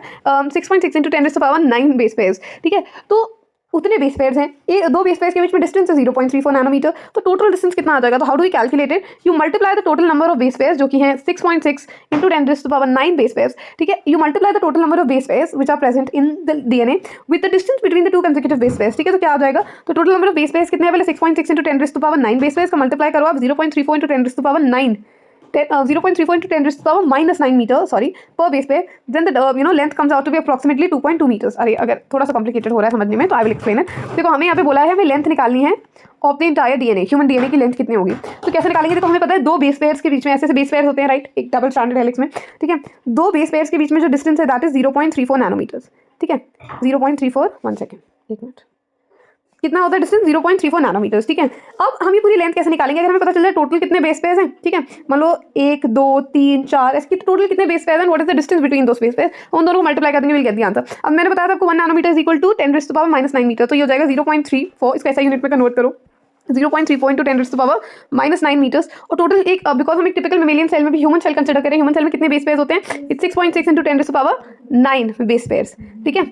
इतने बेस पेयर्स होते हैं, जब हम इनको मल्टीप्लाई करेंगे तो जो हमारा आंसर आएगा it's somewhere about 2.2 meters, that's the length of the DNA, somewhere about 2.2 meters, a length that is far greater than the dimension of a typical nucleus. ये तो 2.2 मीटर्स, कैन यू इमेजिन? मतलब अगर आप एक nucleus के with respect to सोचो तो length that is far greater, जो बहुत ज्यादा है than the dimension of the nucleus, right, ठीक है। तो the whole concept is how is such a long polymer packed in cell, तो कैसे इतना लंबा 2.2 मीटर्स का इतना लंबा पॉलीमर एक छोटे से सेल, और छोटे से सेल भी नहीं, छोटे से सेल के छोटे से न्यूक्लियस में प्रेजेंट है, ठीक है, इतने smartly. It's all because of the smart packaging. It all boils down to incredible packaging that happens, ठीक है। Now in prokaryotes जैसे कि E. coli they do not have a well defined nucleus. Prokaryotes जैसे कि E. coli, Escherichia coli में एक बहुत ज़्यादा well defined nucleus नहीं होता। हमें सबको पता है prokaryotic cell है, do not have membrane bound cell organelles, एक proper nucleus भी नहीं होता, nuclear membrane भी नहीं होती। तो nuclear की जगह they have incipient nucleus, जिसको हम what do you call it, nucleoid बोलते हैं, right? They do not have a well defined nucleus. In fact nucleoid बोलते हैं उस region को जहाँ nucleus present होता है। The DNA is not scattered, but still even though they do not have a well defined nucleus, although उनके पास एक well defined अच्छा खासा nucleus नहीं है, लेकिन इसका मतलब ये नहीं है कि उनके prokaryotic cell में DNA से फैला हुआ है। No, it's not scattered throughout the cell, ठीक है। DNA being negatively charged is held with some proteins that have positive charges in a region termed as nuclei. Now I'll explain it. Okay, so जैसे कि मैं कह रही थी prokaryotes जैसे कि E. coli हो गए, भले उनके पास एक वेल डिफाइंड न्यूक्लियस नहीं है, लेकिन इसका मतलब ये नहीं है कि उन्होंने जो डीएनए है वो स्कैटर्ड है थ्रू आउट द सेल, ऐसा नहीं है। डीएनए एक्चुअली, बिकॉज देखो डीएनए पे नेगेटिव चार्ज होता है, तो दे आर सब पॉजिटिवली चार्ज प्रोटीन जिसमें से होल्ड कर रखा है in a region which is termed as nucleoid, एक रीजन न्यूक्लियोइड में। The DNA in the nucleoid is organized in large loop cell by proteins. अब देखो, अगर मुझे आपको इसका एक बेसिक पिक्चर देना है तो वो विदाउट विजुअलाइज, तो I will actually give you a little bit glimpse into my notes, just do let me know if you want like a detail elaborate explanation. अभी तो हम एनसीईआरटी डिकोड कर रहे हैं, ठीक है। जैसे कि ये देखो, या I have really interesting colourful notes, ठीक है। तो जैसे कि मैं बोल रही थी कि ये देखो, सबसे देखो एक प्रोकैरियोटिक सेल में द आउटरमोस्ट लेयर जो हम बात करते थे इज द ग्लाइकोकैलिक्स, फिर ग्लाइकोकैलिक्स के बाद आती है the cell wall, cell wall के अंदर होती है द सेल मेम्ब्रेन और द प्लाज्मा मेम्ब्रेन, ठीक है। अब हम you do remember the chapter cell where they talk about the invagination, तो these infoldings in a cell, जो सेल मेम्ब्रेन ऐसे इन्वेजिनेट कर जाती है इन द सेल और प्रोट्रूड्स इनटू द सेल, ठीक है। Invagination refer to as mesosomes. तो क्या होता है ना, डीएनए जो होता है ये एक्चुअली देखो supercoiled DNA is in the form of loops. देखो मैंने बोला लूप्स, ऐसे छल्ले, लूप्स इज नथिंग बट ऐसे छल्ले, छल्ले बोलते हैं loops, the ones that we wear in our ears, ठीक है। तो ऐसे लूप्स बना लेता है, ठीक है, ऐसे लूप्स की फॉर्म में अरेंज हो जाता है in the region called as nucleoid. तो if this is the region which is the nucleoid, ठीक है, मीजोसोम से अटैच होके ऐसे लूप्स बना लेता है एंड ऐसे अरेंज हो जाता है in the region of nucleoid, right. This is how it works. अच्छा, यूकैरियोट्स में बात करें, यूकैरियोट्स में थोड़ा सा अलग है। यूकैरियोट्स में this organization is much more complex, of course eukaryotes इतने कॉम्प्लेक्स हैं, ठीक है, लुक एट अस, ठीक है। यूकैरियोट्स में दी ऑर्गेनाइजेशन और ज़्यादा कॉम्प्लेक्स हो जाती है। There are set of positively charge basic proteins called histone. देखो हम सबको पता है कि डीएनए नेगेटिवली चार्ज है, DNA DNA is negatively charged molecule, ठीक है। डीएनए नेगेटिवली चार्ज है, वो जो नेगेटिव नेचर वो किसकी वजह से आता है, because of the presence of phosphate group. Phosphate पे चार्ज होता है, नेगेटिव चार्ज होता है, फॉस्फेट ग्रुप्स की वजह से वो negative they negatively charged, not just that acidic in nature होते हैं, again because of the presence of phosphate group, ठीक है। एसिडिक इन नेचर होते हैं, the acidic nature is imparted by the phosphate group, ठीक है। तो अब बिकॉज वो नेगेटिवली चार्ज है, so there is a set of positively charge basic proteins. हमें नेगेटिवली के लिए पॉजिटिवली, एसिडिक के लिए बेसिक, तो पॉजिटिवली चार्ज बेसिक प्रोटीन्स चाहिए होता है called histone. A protein requires charge, a protein will acquire charge depending upon the abundance of amino acid residues with charge side chains, ठीक है। प्रोटीन पे charge कैसे आएगा, that will depend upon the abundance of amino acids, कि कौन से amino acid residues present है in the side chains, ठीक है। न्यूक्लियर एक अमीनो एसिड का स्ट्रक्चर तो आई am sure you all must be familiar with, यहाँ पे एक CH, ठीक है, यहाँ पे NH2, ठीक है, और यहाँ पे एक R ग्रुप होता है ना, depending upon the abundance of amino acids, कि कौन से amino acid residues are present in the side chains that will impart the charge, ठीक है, कि पॉजिटिवली चार्ज होंगे, नेगेटिवली चार्ज होंगे, एसिडिक होंगे, बेसिक होंगे, ठीक है। अब हिस्टोन्स की हम पर्टिकुलरली बात करें, बिकॉज हमारे केस में हिस्टोन्स होते हैं, set of positively charge basic proteins called histones. Histones जो होते हैं they are rich in the basic amino acids lysine and arginine. This has been a previous question, please mark it down for yourself, कि DNA में histones में they rich in the basic amino acid residues lysine और arginine. दो basic amino acids होते हैं, lysine और arginine. ना both the amino acid residues carry positive charges in their side chain. दोनों अमीनो एसिड की रेसिड्यूज में they carry positive, side chains में ऐसे कंपोनेंट्स हैं which imparted positive charge, so both the amino acid residues carry positive charge. ये histones की जो मैं बात करें, histone the organize to form a unit of 8 molecules called histone octamer and the negatively charge DNA is wrapped around the positively charge histone octamer. अब ये मैं आपको थोड़ा समझाने की कोशिश करती हूँ, होल्ड ऑन। तो अगर आपको और ये बेटर समझना है, I will explain it to you with the help of my notes, don't worry, I can do that, ठीक है। हिस्टोन प्रोटीन्स की एक्चुअली में मैं अगर बात करूँ तो हिस्टोन प्रोटीन्स देखो 5 तरीके के होते हैं, ठीक है। We have H1, H2A, H2B, H3 and H4। Once again we have H1, H2A, H2B, H3 and H4, ठीक है। अब इनके H2A, H2B, H3 and H4 की अगर मैं बात करूँ तो इनके दो मॉलिक्यूल्स ईच, ठीक है। H2A के 2 मॉलिक्यूल्स, H2B के 2 मॉलिक्यूल्स, H3 के 2 मॉलिक्यूल्स, H4 के 2 मॉलिक्यूल्स, तो टोटल 4 के 2 मॉलिक्यूल्स मतलब 8 मॉलिक्यूल्स। तो इनके दो molecules each they will actually contribute to the formation of histone octamer, ठीक है। ये 4 होते हैं, ठीक है। इनके दो molecules each will contribute to the formation of histone octamer. और ये H1 होता है, ठीक है, ये लिंकर हिस्टोन होता है। ये जो H1 होता है ये लिंकर हिस्टोन होता है। To be more precise, H1 जो होता है, H1 histone protein, it's not a part of the nucleosome, तो न्यूक्लियोसोम का पार्ट भी नहीं होता। तो मैं आपको बताती हूँ कि एक्चुअली में हाउ डज इट वर्क। तो जैसे कि मैंने बताया आपको सबके दो मॉलिक्यूल्स होते हैं, देखो H2A का आपको एक आगे दिख रहा होगा, एक पीछे दिख रहा होगा, ठीक है। H2B के 2 मॉलिक्यूल्स, ठीक है, H3 के 2 मॉलिक्यूल्स, H4 के 2 मॉलिक्यूल्स। तो इनके दो मॉलिक्यूल्स मिलकर जो स्ट्रक्चर बनाते हैं, the structure that they form, this structure, this is referred to as the histone octamer. इसमें जो DNA wrapped up in colour से, please exclude that, histone octamer का वो पार्ट नहीं, जस्ट इनके दो molecules each will actually contribute the histone octamer, ठीक है। इनके दो मॉलिक्यूल्स ईच, ये देखो, ठीक है, इन मॉलिक्यूल्स के दो molecules each will actually contribute to the formation of histone octamer. अब क्या होता है, इस हिस्टोन ऑक्टेमर के अराउंड जब एक नेगेटिवली चार्ज डीएनए भी ऐसे कॉइल करने लगता है, ठीक है, इन हिस्टोन ऑक्टेमर के अराउंड जब एक नेगेटिवली चार्ज डीएनए भी ऐसे कॉइल करने लगता है, DNA winds around the histone octamer. अब ये जो स्ट्रक्चर फॉर्म होता है, this is referred to as nucleosome. अब ये जो स्ट्रक्चर फॉर्म हुआ है इसको हमने क्या बोला, न्यूक्लियोसोम। प्लीज रिमेंबर H1 जो लिंकर प्रोटीन हम बोल रहे हैं, H1 histone protein, it's not a part of the nucleosome, वो सिर्फ लिंकिंग में मदद करता है। I hope that is very very clear to everybody, alright, ठीक है। तो आई होप अब this line make so much more sense now, कि जो हिस्टोन्स होते हैं they are organise to form a unit of 8 molecule. Histones organise हो जाते हैं to form a unit of 8 molecule, जिसको हम हिस्टोन ऑक्टेमर बोलते हैं, अभी हमने देखा। और जो negatively charge DNA it's wrapped around the positively charge histone octamer to form a structure which is called the nucleosome, ठीक है। आई होप ये आपको समझ में आया what do this lines actually say. तो जैसे कि मैंने बोला, जो नेगेटिवली चार्ज डीएनए वो रैप कर जाता है around the positively charge histone proteins, ठीक है। Negatively charge DNA actually wraps around the positively charge histone octamer to actually form a structure जिसको हम बोलते हैं न्यूक्लियोसोम। अब एक टिपिकल न्यूक्लियोसोम की बात करूँ तो उसमें 200 base pairs of DNA helix होते हैं, please mark it, potential question, ठीक है। जो एक टिपिकल न्यूक्लियोसोम होता है उसमें 200 बेस पेयर्स होते हैं, मतलब एक न्यूक्लियोसोम की अगर मैं बात करूँ, जैसे कि यहाँ पे भी हम समझ सकते हैं, एक न्यूक्लियोसोम की बात करूँ तो देखो एक कंप्लीट, ओके, ये कैसे होता है मैं आपको बताती हूँ। देखो ये देखिए, एक कंप्लीट, पीछे से अगर आप देखेंगे एक कंप्लीट कॉइल हुआ, ठीक है, एक कंप्लीट कॉइल, और हाँ एक मिनट, सॉरी, देखिए एक कंप्लीट कॉइल हुआ, ठीक है, और दूसरा जो है ये 3/4 हुआ, तो 1/3 1 and 3/4 कॉइलिंग होती है डीएनए की, ठीक है। और इतने डीएनए पे हम अज्यूम करते हैं कि 200 बेस पेयर है लगभग, तो हम कहते हैं कि टिपिकल न्यूक्लियोसोम में 200 बेस पेयर हैं डीएनए के।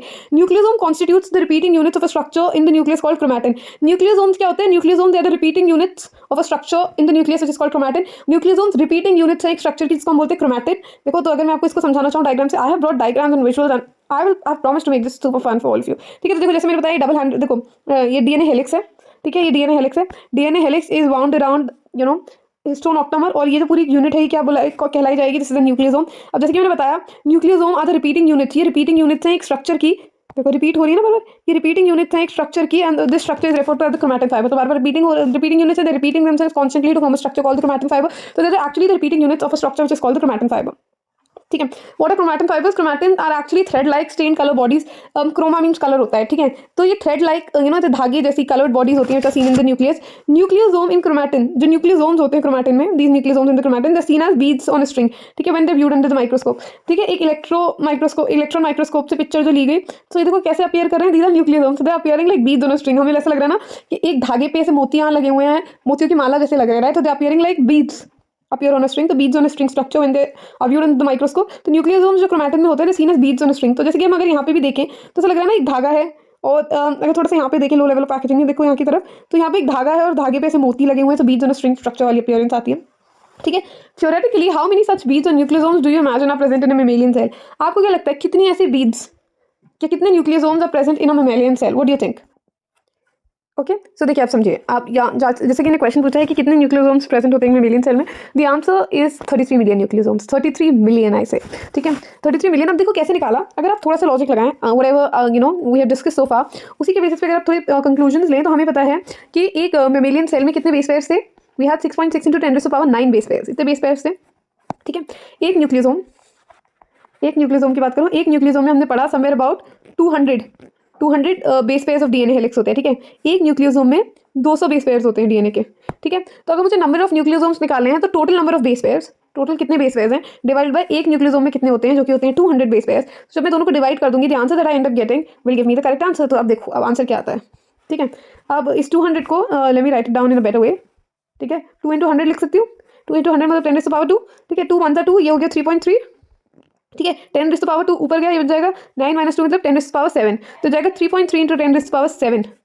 ठीक है, न्यूक्लियोसोम्स, इतने न्यूक्लियोसोम्स होते हैं, which means this means a total of 33 million nucleosomes. I hope I have decoded it for you. And when I said I will decode every single word, I really meant it when I said I'm going to dissect every word of NCERT. And I'm doing that right in front of you. So I hope you're having a great time. All right. Talking about the other things, beads in a string structure in a chromatin is packaged to form chromatin fibers that are further coiled and condensed at the metaphase stage of cell division to form chromosome. जो beads on a string structure है chromatin में, ठीक है, ये pack किया गया to form chromatin fibers. ये beads on a string structure in chromatin. One second. ठीक है, देखो ये beads on a string थे, ठीक है, जैसे कि हम देख सकते हैं, ये beads on a string structure दिख रहा है आपको, beads are present on a string chromatin में। ये जो beads on a string structure है क्रोमैटिन में, इसे हमने फर्दर कॉइल किया, the further coil to form a structure called the chromatin fibres. ठीक है, इन्हें हमने फर्दर कॉइल किया to form a structure called chromatin fibres, and these chromatin fibres that are further coiled, these chromatin fibers are further coiled and condensed at the metaphase stage of cell division to form chromosome। और ये जो क्या कहते हैं chromatin fibres हैं, ये further coil होते हैं, these chromatin fibers as you can see they are further coiled। ठीक है, ये और ज़्यादा कॉइल हो जाते हैं, और ज़्यादा कॉइल हो जाते हैं, दे form the chromosomes which they form the chromosomes which are the structure of the chromosome as it is seen in the metaphase। ठीक है, तो ये क्या बनाते हैं, they form the chromosomes। ठीक है, कॉइल होकर क्रोमोसोम्स बनाते हैं, बिल्कुल वैसे स्ट्रक्चर्स जो हमें मेटाफेज के दौरान दिखते हैं। ना द पैकेजिंग ऑफ क्रोमैटिन, ठीक है, the packaging of chromatin at higher level. ठीक है, अब आपने nucleosomes beads on a string structure in chromatin को और ज़्यादा कॉइल किया, यू गॉट क्रोमैटिन फाइबर्स। अब जब आप इस क्रोमैटिन को और ज़्यादा पैक करोगे, देखिए the packaging of chromatin higher levels पे, ठीक है, उसमें आपको एडिशनल सेट ऑफ प्रोटीन्स लगेंगे और ज़्यादा एक्स्ट्रा प्रोटीन्स लगेंगे। These additional set of proteins are refer to as non histone chromosomal proteins. ठीक है, in additional set of proteins को हम क्या बोलते हैं, these are refer to as non histone chromosomal proteins NHC। ठीक है, in a typical nucleus some region of chromatin are loosely packed and stains light and are refer to as euchromatin, and the chromatin that is more densely packed and stains dark that called as heterochromatin. ठीक है, अब एक typical nucleus की अगर मैं बात करूँ, तो टिपिकल न्यूक्लियस की अगर जब मैं बात करती हूँ, तो एक टिपिकल न्यूक्लियस में कुछ रीजन होता है क्रोमैटिन का जो बहुत ज़्यादा से टाइटली कॉइल्ड होते हैं, बहुत ज़्यादा टाइटली पैक्ड होते हैं, देयर सर्टेन रीजन जो बहुत लूजली पैक्ड होता है। तो वो रीजन ऑफ क्रोमैटिन जो लूजली पैक्ड होता है, ठीक है, उसे हम यूक्रोमैटिन बोलते हैं, जो बहुत ज़्यादा टाइटली या डेंसली पैक्ड होता है, हेटेरोक्रोमैटिन बोलते हैं। I know it's difficult to visualise it without diagram, so I am gonna show you the right. देखो जब हम डीएनए के अंदर बात करते हैं, तो डीएनए के अंदर वी हैव यूक्रोमैटिन हेटेरोक्रोमैटिन। तो अब जैसे देख रहे हैं, दिस क्रोमैटिन तो हमें पता ही है, न्यूक्लियोसोम्स क्या न्यूक्लियोसोम्स, तो bead on string structure in chromatin, that is what we are talking about. तो देखो जहाँ पे ऐसे थोड़े लूज अरेंजमेंट होगा, just see the movement of my pen, जहाँ पे देखो न्यूक्लियस के अंदर जहाँ पे ऐसे थोड़ा लूज सा अरेंजमेंट होगा, उसको हम क्या बोलते हैं, लूजली पैक्ड, थोड़े लाइट। अब लूजली पैक्ड है, ठीक है, तो कलर ज़्यादा रिटेन नहीं रखेंगे, लूजली पैक्ड क्रोमैटिन को हम यूक्रोमैटिन बोलते हैं। और आप यहाँ कंपेरेटिवली देखिए इस रीजन में कितनी घिचपिच है, ठीक है, घिचपिच is what I am the term that I am gonna use. ठीक है, तो यहाँ पे जो डेंसली पैक्ड क्रोमैटिन है, द डेंसली पैक्ड क्रोमैटिन, इसको हम क्या बोलते हैं, this is refer to as heterochromatin. So I hope that is very very clear. ठीक है. उसके बाद अब एक बहुत इंपॉर्टेंट चीज which we tend to miss is euchromatin is said to be transcriptionally active chromatin. Transcriptionally active, transcription में actively part कौन लेता है? Euchromatin. Eu means true chromatin, where heterochromatin is inactive. तो याद रखिएगा कि यूक्रोमैटिन भले ही loosely packed in stains light है, but it is transcriptionally active, whereas heterochromatin is transcriptionally inactive. Alright, moving on to one of the most important part. देखो, मैंने इनको डायग्राम्स की मदद से और विजुअली अपीलिंग बनाने की कोशिश किया. So I really hope I am successful in accomplishing what I intended to do, right? Like what I intend to do, right? The search for the genetic material. अब देखिए कैसे खोज हुई जेनेटिक मटेरियल की. तभी तो हमने सब पढ़ लिया, द स्ट्रक्चर पढ़ लिया. अब लेट्स सी कि क्या हुआ, कैसे पता चला. मेंडल के टाइम तक तो नहीं पता था. ठीक है. Even though the discovery of nuclein by Miescher and the proposition for principles of inheritance by Mendel were almost at the same time, but that DNA acts as a genetic material took long to be discovered and proven. Alright, देखो, although भी पता है कि discovery of nuclein by Miescher, nuclein की discovery कर ली थी Miescher ने. वो आइसोलेट नहीं कर पाए थे because of technical challenges that we know. ठीक है. But he was able to discover nuclein. ठीक है. Discovery of nuclein by Miescher. और जो प्रोपोजिशंस थे, what do we mean by propositions? It means the idea, right? भले ही nucleon की डिस्कवरी कर ली थी मिशर ने, and the idea, proposition means idea. The idea था प्रिंसिपल्स ऑफ इनहेरिटेंस का मेंडल के द्वारा कि ऐसी चीज़ें, देयर आर सम फैक्टर्स जो इनहेरिट होते हैं. ये सेम टाइम पे था, ऑलमोस्ट सेम टाइम पे हुआ था. ये सब होने के बावजूद भी, ये सब हो गया था, ऑल्दो ये सब उन्हें बता दिया था, इसके बाद भी DNA acts as a genetic material. DNA is the genetic material that took very very long to be discovered. ठीक है. By 1926 the quest to determine the mechanism for genetic inheritance had reached the molecular level. ठीक है. 1926 तक ये जो quest थी, quest मतलब ये जो जानने की जिज्ञासा थी, ठीक है, the quest, the hunt to determine the mechanism for genetic inheritance. ठीक है. 1926 तक ये जो क्वेस्ट थी, ये जो भूख थी, the hunt for actually being able to determine कि what is it that happens during genetic inheritance, कि कैसे जेनेटिक इनहेरिटेंस हो रही है, मॉलिक्यूलर लेवल तक पहुंच गई. तो ऑलमोस्ट अब देखो, एक span of almost a century है. तो कितने ज़्यादा टेक्निकली हम एडवांस हो चुके होंगे. ठीक है. Previous discoveries by Gregor Mendel, Walter Sutton, Thomas Hunt Morgan and numerous other scientist had narrowed the search to the chromosomes located in the nucleus of the most cells. अच्छा, ऐसा नहीं है कि 1926 से पहले कुछ हुआ ही नहीं था. ये अभी तक जितनी भी डिस्कवरीज हुई by various scientist, from Mendel, then Walter Sutton, Bavarian Sutton की थ्योरी, ठीक है, फिर थॉमस हंट मॉर्गन आया, और ऐसे कई साइंटिस्ट जैसे कि मिशर वगैरह, they all narrowed down the search of the, they all narrowed the search. ठीक है. अब इन्हें इतना सारा इन्फॉर्मेशन था, they had all narrowed it down to the nucleus. और न्यूक्लियस के अंदर ने बोल दिया था we have these structures called the chromosomes. उन क्रोमोसोम्स पे ही कुछ है. तो देखिए, they had narrowed the search to the chromosomes which are located in the nucleus. But the question of what molecule was actually the genetic material had not been answered. लेकिन ये जो क्वेश्चन था कि मतलब अगर हम एग्जैक्टली पूछे कि जेनेटिक मटेरियल क्या है, ठीक है, क्रोमोसोम पे है, लेकिन what exactly it is, but the question of what molecule was actually the genetic material, वो अभी तक आंसर नहीं हुआ था. ठीक है. ट्रांसफॉर्मिंग प्रिंसिपल, अब सबसे पहला है transforming principle given by Frederick Griffith. ठीक है. 1928 में, yes, the year is important, if it is mentioned in the text book it's absolutely important. 1928 में फ्रेडरिक ग्रिफिथ ने एक सीरीज ऑफ एक्सपेरिमेंट्स परफॉर्म किए विद स्ट्रेप्टोकोकस निमोनियाe. ठीक है. He performed a series of experiments with the bacteria Streptococcus pneumoniae. This is the bacteria which is responsible for causing pneumonia, and he witnessed a miraculous transformation in the bacteria. उन्होंने miraculous transformation देखा bacteria में. What actually happened was, अभी lines देखिए, I have added diagrams and I try to make it visually appealing for all of you. ठीक है. तो अब इन्होंने क्या किया, क्या किया, during the course of his experiment a living organism bacteria had changed in physical form. अब इनके एक्सपेरिमेंट में क्या हुआ ना, इनके एक्सपेरिमेंट में एक लिविंग ऑर्गेनिज्म था, बैक्टीरिया. ठीक है. एक लाइव बैक्टीरिया ने अपनी फॉर्म बदल ली. मतलब वो नॉन विरुलेंट से विरुलेंट हो गया, नॉन पैथोजेनिक से पैथोजेनिक हो गया. इनके एक्सपेरिमेंट के दौरान भाई, मतलब आप समझो, मतलब आप कुछ हो, फॉर एग्जाम्पल लाइक ये, इसको अगर मैं बहुत बेकार एनालॉजी दूँ, but still to ensure that it goes in your head, कि सडनली एक्सपेरिमेंट कंडक्ट किया जा रहा है और मैं एक लड़का से लड़की बन जाऊँ या एक लड़की से लड़का बन जाऊँ. सो ये बिल्कुल उस लेवल का ऐसा ट्रांसफॉर्मेशन से कहें, ये कैसे हो गया. ठीक है. तो एक्सपेरिमेंट्स के दौरान एक लिविंग ऑर्गेनिज्म बैक्टीरिया ने अपनी फिजिकल फॉर्म बदल ली भाई. वो नॉन विरुलेंट से विरुलेंट हो गया. अब देखो एग्जैक्टली हुआ क्या. व्हेन स्ट्रेप्टोकोकस निमोनिया और pneumococcus bacteria grown on a culture plate, some produce smooth shiny colonies while others produce rough colonies. ठीक है. जब स्ट्रेप्टोकोकस निमोनिया न्यूमोकोकस जिसको बोलते हैं, इसको जब हमने ग्रो किया है कल्चर प्लेट पे, देखो अब इसकी ना दो कॉलोनीज होती हैं. एक होती है इसकी शाइनी कॉलोनी और एक होती है रफ कॉलोनी. तो मैं आपको समझाती हूँ कि एक्चुअली में एग्जैक्टली होता क्या है. ठीक है. तो अगर तो मैं इससे पहले आपको समझाती हूँ, समझिए. ठीक है. तो हमारे पास स्ट्रेप्टोकोकस की दो वेरिएंट्स होते हैं. ठीक है. वी हैव स्ट्रेप्टोकोकस में दो वेरिएंट्स होते हैं. एक होता है हमारे पास एस स्ट्रेन. अब S strain it comes from the word smooth strain. ये स्मूथ होता है. देखो ये इसकी जब कॉलोनीज बनती है ना, तो वो बड़ी स्मूथ अपीयर करती है. दे appear very very smooth. Why? Because of the presence of a slimy layer of glycocalyx. ठीक है. स्लाइमी लेयर जो होती है ग्लाइकोकैलिक्स की वजह से, उसकी वजह से ये बड़ी स्मूथ सी अपीयर करती है. But this is the virulent strain, the one which is capable of causing infection, pathogenic है. ठीक है. फिर आती है हमारे पास एक rough R strain which is the rough strain, which does not have any layer of glycocalyx, which is why it appears rough. ठीक है. And this is the avirulent strain. अब देखिए क्या होता है. तो जैसे कि मैंने बताया, some produce smooth shiny colonies while others produce rough colonies, and that is all because of the presence or absence of glycocalyx. ठीक है. This is because S strain bacteria have a mucus polysaccharide coat. ठीक है. they have a mucus coat. जो S strain होता है, the smooth strain, they have a mucus polysaccharide coat, and by now we know वो glycocalyx की बात करें. ठीक है. और R strain के पास ये नहीं होता, which is why it appears rough. ठीक है. अब mice which were infected with the S strain, ठीक है. Mice infected with the S strain virulent die from pneumonia infection, but mice with the R strain do not develop pneumonia. अब देखो क्या होता है. Let us say we have a mice. ठीक है, अभी मैं इससे एक्सप्लेन कर रही हूँ, then we'll move on to the diagram. माइस है, अगर माइस में आपने एस्ट्रेन, लाइव एस्ट्रेन को इंजेक्ट किया, that if you injected into mice, अब मैंने बताया एस्ट्रेन जो है विरुलेंट है, means capable of causing the infection, right. तो एस्ट्रेन को जब आप इंजेक्ट करोगे, इस बैक्टीरिया को जब आप इंजेक्ट करोगे माइस में, माइस मरेगा, बिकॉज एस्ट्रेन तो विरुलेंट थी ना, वो तो पैथोजेनिक थी, वो तो मतलब इन्फेक्शन कॉज कर सकती है. तो the mice died of pneumonia. जब अपने R strain which is the non pathogenic, तो mice which were infected with the R strain, mice जिन्हें इन्फेक्ट किया गया आर स्ट्रेन से, जिनके अंदर आर स्ट्रेन इंजेक्ट किया गया, दे लिव्ड, बिकॉज जैसे कि हमने बोला R strain does not you know give virulency, वो विरुलेंसी होती नहीं आर स्ट्रेन में. ठीक है, तो उसके बाद ठीक है, पहली चीज़ तो ये हुई. ठीक है, अब मैं आपको इसको डायग्राम के मदद से एक्सप्लेन करती हूँ. ठीक है, this red one is the smooth strain, this is the rough strain. तो आप देखिए पहले तो में क्या हुआ, पहले दो केसेस में जब हम एस स्ट्रेन की बात करते हैं, एस स्ट्रेन विरुलेंट स्ट्रेन है. जब मैंने एस स्ट्रेन को इंजेक्ट किया इन द माइस, ठीक है, एस स्ट्रेन विरुलेंट स्ट्रेन है, तो क्या हुआ, माइस डाइड. ठीक है, जब मैंने are strain which was the A virulent non pathogenic strain, जब मैंने इसको इंट्रोड्यूस किया बैक्टीरिया इसमें माइस में, तो माइस लिव्ड, बिकॉज ये तो नॉन पैथोजेनिक है, तो ये तो कुछ इन्फेक्शन कॉज ही नहीं कर सकता. तो माइस वाज कंटिन्यूअसली यू नो ऐसे जी रहा था खुशी खुशी. अब देखो क्या होता है, अब आएगा धीरे धीरे स्टोरी में twist.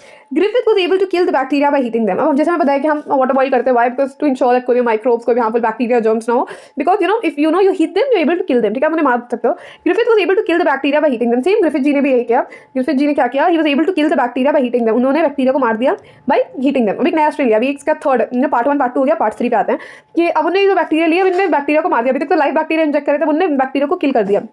Now he observed that heat killed S strain bacteria injected into the mice did not kill them. अब देखिए क्या हुआ, अब उन्होंने क्या ऑब्जर्व किया कि अब मान लो जो इन्हें ये एस स्ट्रेन लिया, ठीक है, एस स्ट्रेन वाले बैक्टीरिया लिए, स्मूथ स्ट्रेन वाले, उनने इसे हीट किल कर दिया, हीट में मार दिया, मर गया बैक्टीरिया. भाई अब मर गया कोई इंसान, तो कैसे ही इन्फेक्शन फैलाएगा, राइट. अब उसमें तो कोई विरुलेंसी है ही नहीं. ठीक है, तो अब जो you know S strain heat kill थी, जब उन्होंने इसे इंजेक्ट किया माइस में, he observed that you know it did not kill them, means the mice were alive, mice जिंदा बचा. ठीक है, देखो अब जैसे कि समझिए, ये देखिए क्या है, हीट किल्ड स्मूथ स्ट्रेन. तो जब उन्हें heat killed smooth strain, heat से किल करके एस स्ट्रेन को डाला, माइस जिंदा बचा, बिकॉज अब तो बैक्टीरिया मर गया था, मरा हुआ थोड़ी यार इंसान कुछ इन्फेक्शन कॉज करेगा. अब ट्रेजेडी आती है इन द फोर्थ केस. अब आएगा कहानी में twist. Now what happened was when he injected a mixture of heat killed S strain and live rough strain bacteria, the mice died. Moreover, he recovered living as bacteria from the dead mice. अब देखो, अब this is amazing. अब इसमें क्या हुआ कि अब देखिए, अब उन्होंने क्या करा, उन्होंने एक मिक्सचर डाला हीट किल्ड एस स्ट्रेन का और लाइव आर बैक्टीरिया का. देखो जब हमने इंडिविजुअली यू नो डाला था heat killed S strain, heat से मार के एस स्ट्रेन बैक्टीरिया, तो द माइस वाज अलाइव. जब हमने लाइव आर बैक्टीरिया डाला था, तो आर बैक्टीरिया तो नॉन पैथोजेनिक होता है, तो वो तो कोई मतलब यू नो कुछ कॉज ही नहीं, कोई इन्फेक्शन कॉज नहीं करेगा, बिकॉज वो नॉन एविरुलेंट होता है. तो उस केस में भी माइस वाज अलाइव. ठीक है, अब बट उन्होंने मिक्सचर डाला, when he added a mixture of the heat killed S and the live R strain, mice मर गया. अब दोनों को एक साथ डाला, जिनको हम इंडिविजुअली डाल रहे थे तब माइस नहीं मरा था, बट अगर दोनों का मिक्सचर डाला तो माइस डाइड. नॉट जस्ट दैट, चलो वो इतनी चौंकाने वाली बात है, चलो मर गया होगा. मोreover he recovered living as bacteria from the dead mice. I'll explain है. ठीक है, तो उन्होंने क्या किया, अब उन्हें आर स्ट्रेन को और एस स्ट्रेन का मिक्सचर डाला, heat killed S strain and R strain का जब मिक्सचर डाला, द माइस डाइड. अब ठीक है, चलो ये काफी शॉकिंग है, we are very sympathetic towards the mice. ठीक है, बहुत शॉकिंग है कि यार मतलब जब उन्हें हीट किल्ड एस स्ट्रेन और एफ स्ट्रेन का मिक्सचर डाला माइस में, इंजेक्ट किया, द माइस डाइड. शॉकिंग सिर्फ वो नहीं है, उससे ज्यादा शॉकिंग ये है कि इन्हें इसके अंदर एस स्ट्रेन मिला, इन्हें इसके अंदर क्या मिला, इन्हें लिविंग एस बैक्टीरिया मिला. He recovered living S bacteria from the mice. How is that even possible? मतलब हमने तो हीट किल्ड एस स्ट्रेन डाला, आर स्ट्रेन डाला, आइए ये living S strain, live S strain तो हमने डाला ही नहीं, ये कैसे रिकवर हुआ, ये कैसे आ गया इसके अंदर? तो अल्टीमेट इसके कंक्लूजन्स क्या निकले, देखिए ग्रिफिथ अंकल ने अल्टीमेटली क्या कंक्लूड किया. ग्रिफिथ अंकल ने कंक्लूड किया, ही concluded, what did he actually conclude? He concluded that the R strain bacteria had somehow been transformed by the heat killed S strain bacteria. Some transforming principle transferred from the heat killed S strain had enabled the R strain to synthesize a smooth polysaccharide coat and become virulent. अब उन्होंने क्या बोला, ये जो R strain bacteria had somehow been transformed, इसको transform कर दिया गया by the heat killed S strain bacteria. उन्होंने बोला ये जो rough strain थी, you know जो avirulent थी, ये somehow modify हो गई. ठीक है, इसको somehow modify कर दिया गया by the heat killed S strain. ये जो heat killed S strain है, इसने somehow इस rough strain को modify कर दिया. ठीक है, इसके अराउंड एक स्मूथ लेयर ऑफ पॉलीसेक्राइड, एक स्मूथ ग्लाइकोकैलिक्स, ठीक है, लगा दी एंड मेड इट विरुलेंट. ठीक है, तो ही सेड कि जो ट्रांसफॉर्मिंग प्रिंसिपल है that transform the heat killed S strain, that ना एक कुछ ट्रांसफॉर्मिंग प्रिंसिपल जो ट्रांसफर हुआ from the heat killed S strain, ठीक है, to the R strain, enabled the R strain to you know synthesise a smooth layer of mucus polysaccharide around it. ठीक है, और and then change it to virulent, और इसको virulent बना दिया. समझ रहे हैं? उन्होंने बोला कि कुछ ट्रांसफॉर्मिंग प्रिंसिपल, नहीं पता एग्जैक्टली क्या, बट उन्होंने बोला कुछ तो है ऐसा जो हीट किल्ड एस स्ट्रेन से निकला और उसने आर स्ट्रेन को ट्रांसफॉर्म कर दिया इनटू दिस एस स्ट्रेन. ठीक है, into this virulent S strain. ठीक है, तो अब आगे की कहानी पढ़ते हैं.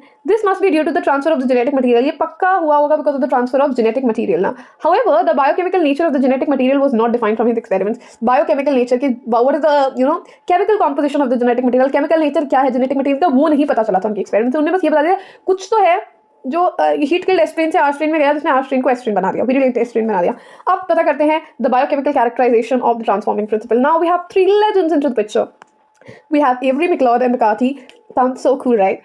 Yeah. तो हमारे पास 3 साइंटिस्ट आते हैं इस वाले में जिन्होंने बायोकेमिकल नेचर बताने की कोशिश की ट्रांसफॉर्मिंग प्रिंसिपल का. वो उस ट्रांसफॉर्मिंग प्रिंसिपल का कि क्या हुआ ग्रिफिथ के एक्सपेरिमेंट में, कि क्या what is the transforming principal, क्या गया हीट किल्ड एस्ट्रेन से रफ स्ट्रेन में. तो prior to the work of Oswald Avery, Colin MacLeod and Maclyn McCarty, the genetic material was thought to be protein. Before the work of Avery, McLeod and McCarthy, before the work of Avery, McLeod and McCarthy, 1933 से 1934, इनका work actually इन्हें publish किया था 1944 में. तो इससे पहले 10 सालों जो 1933 से 1944 तक ऐसा माना जाता था genetic material was thought to be protein. Protein को जेनेटिक मटेरियल माना जाता था. ठीक है, वे वर्क. अब आप बोलोगे कि क्यों यार, मतलब आरएनए समझ में आता है. देखो अगर आप एक्चुअली में आई डोंट नो, हम पढ़ेंगे आगे जैसे कि हम पढ़ेंगे, तो हम जब देखेंगे, हम ह्यूमन जीनोम प्रोजेक्ट की बात करेंगे, तो एक्चुअली में यूजफुल डीएनए है ना, जो डीएनए यूजफुल पार्ट है वो तो बहुत कम है. ठीक है, और आधा से ज़्यादा सामान तो पैकेजिंग ही है. मतलब इतना तो डीएनए नहीं है बॉडी में जितनी पैकेजिंग है, लेकिन अराउंड 60% तो उसकी पैकेजिंग ही है. तो इतना ज़्यादा तो प्रोटीन ही है भाई. तो पहले से माना जाता है कि जेनेटिक मटीरियल प्रोटीन है. अब क्या हुआ, they work to determine the biochemical nature of the transforming principle in Griffith's experiment. अब उन्होंने काम किया to determine the biochemical nature of the transforming principle. ठीक है, उन्होंने बायोकेमिकल नेचर पता करने की कोशिश की ट्रांसफॉर्मिंग प्रिंसिपल के, जो ग्रिफिथ के एक्सपेरिमेंट में था. ये ट्रांसफॉर्मिंग प्रिंसिपल का बायोकेमिकल नेचर क्या है. तो what they actually did was they purified biochemicals, proteins, DNA, RNA etcetera from the heat killed S cells to see which ones could transform the live R cells into the S cells. ठीक है, आप देखो अब इन्होंने क्या किया, दे purified biochemicals. उन्होंने ये हीट किल्ड एस स्ट्रेन में से, हीट किल्ड एस सेल्स में से उन्हें क्या निकाला, they extracted protein, they extracted DNA, they extract RNA. इन तीनों पे शक था. They extracted proteins, DNA and RNA from the heat killed cell to see कि इनमें से क्या है, इन तीनों में से कौन है जो ट्रांसफॉर्म कर रहा है इस लिविंग सेल को, लिविंग आर सेल को, रफ स्ट्रेन को, इनटू द स्मूथ स्ट्रेन. ठीक है, तो अब एक्चुअली मैं अगर मैं डायग्राम्स की मदद से आपको समझा सकूँ तो आई वुड. ठीक है, आप देखो जैसे मैं बता रही हूँ एक्जैक्टली वैसे फोकस करना डायग्राम पे, अपने हिसाब से मत करना. तो देखो उन्होंने 3 टेस्ट ट्यूब्स लिए. Let's imagine like let's suppose उन्होंने 3 टेस्ट ट्यूब्स लिए. ठीक है, एक में उन्होंने ऐड किया, मैं आपको एक्चुअली बताती हूँ. देखो क्या हुआ, तीनों में उन्होंने ऐड किया डीएनए, आरएनए, प्रोटीन्स. ठीक है, तो डी, आर और पी वैसे, तो डीएनए, आरएनए और लाइक इसमें भी ऐड किया डीएनए, आरएनए और प्रोटीन्स को मैं पी से रिप्रेजेंट करूँ. ठीक है, इन द सेम वे इसमें भी उन्होंने ऐड किया डीएनए, आरएनए और प्रोटीन्स. ठीक है, इस वाले में भी उन्होंने ऐड किया डीएनए, आरएनए और प्रोटीन्स. ठीक है, ये सब उन्होंने ऐड किया. अब एक्चुअली में देखो, to your surprise what you actually observe, DNA, RNA, protein उन्होंने ऐड किया तीनों में. ठीक है, अब एक टेस्ट ट्यूब में उन्होंने डाला केमिकल्स टू डिग्रेड प्रोटीन्स को डिग्रेड करने वाले केमिकल्स. ठीक है, तो जब उन्होंने इसमें प्रोटीएसेस, बेसिकली उन्होंने प्रोटीएसेस डाले तो प्रोटीन्स तो खत्म हो जाएंगे. ठीक है, केमिकल्स टू डिग्रेड प्रोटीन्स खत्म हो जाएंगे. अब क्या होता है, सिर्फ डीएनए और आरएनए. अब जब इन्होंने इसको इंजेक्ट किया, ठीक है, तो अभी भी जब इसको इन्होंने अब इसमें से जो सेल्स थे, अब जब उन्हें इंजेक्ट किया इनटू द माइस, ठीक है, वो तभी भी मर रहा था. वो तो अभी भी उसमें the S strain, sorry the R strain was still being converted into the S strain. R strain अभी भी एस्ट्रेन में कन्वर्ट हो रहा था. Not just that, when he, अब देखो अब दूसरे टेस्ट ट्यूब में उन्होंने बेसिकली क्या ऐड किया, शुगर्स नहीं ऐड की थी, आई एम सॉरी, यहाँ पे उन्होंने करा था आरएनएज मतलब दिस आरएनए को डिग्रेड करने वाला एंजाइम आरएनएज ऐड किया था. ठीक है, तो आरएनए डिग्रेड हो गया, but there was still no reaction. अब यहाँ पे नो रिएक्शन क्यों लिखा है, नो रिएक्शन मतलब कि अभी भी ट्रांसफॉर्म हो ही रहे थे, अभी भी ऐसे कुछ फर्क ही नहीं पड़ रहा था. स्टिल रफ स्ट्रेन अभी भी स्मूथ में ट्रांसफॉर्म हो रहा था. ठीक है, ऐसे ही जब मैं ये बात करूँ, जब उन्होंने इस वाले टेस्ट ट्यूब में इसमें डीएनए, आरएनए, प्रोटीन तीनों थे, जब उन्होंने केमिकल्स डाले टू डिग्रेड प्रोटीन्स, तो प्रोटीन्स तो खत्म हो गए, बट स्टिल अभी भी कोई रिएक्शन नहीं हो रहा. मतलब अभी भी रफ स्ट्रेन स्मूथ स्ट्रेन में कन्वर्ट हो रहा है. इन द सेम वे, ठीक है, यहाँ पे जब उन्होंने आरएनएज डाला, आरएनए खत्म हो गया, बट अभी भी देयर इज नो रिएक्शन, मतलब अभी भी आर स्ट्रेन एस स्ट्रेन में कन्वर्ट हो रहा है. ठीक है, अब थर्ड वाले में he added chemicals to degrade DNA को डिग्रेड करने वाले केमिकल्स डाल, तब सिर्फ आरएनए और प्रोटीन बचे, और इस केस में रिएक्शन हमें दिखा कि the rough strain did not convert into the strain. जिससे कहीं ना कहीं हमने अनुमान लगाया कि may be DNA transforming principle हो सकता है ग्रिफिथ के एक्सपेरिमेंट में. तो उन्हें क्या किया, उन्होंने इससे क्या कंक्लूजन निकाले, उन्होंने निकाले दे डिस्कवर द डीएनए अकेला from the S bacteria, DNA alone from the S bacteria cause the R bacteria to become transformed.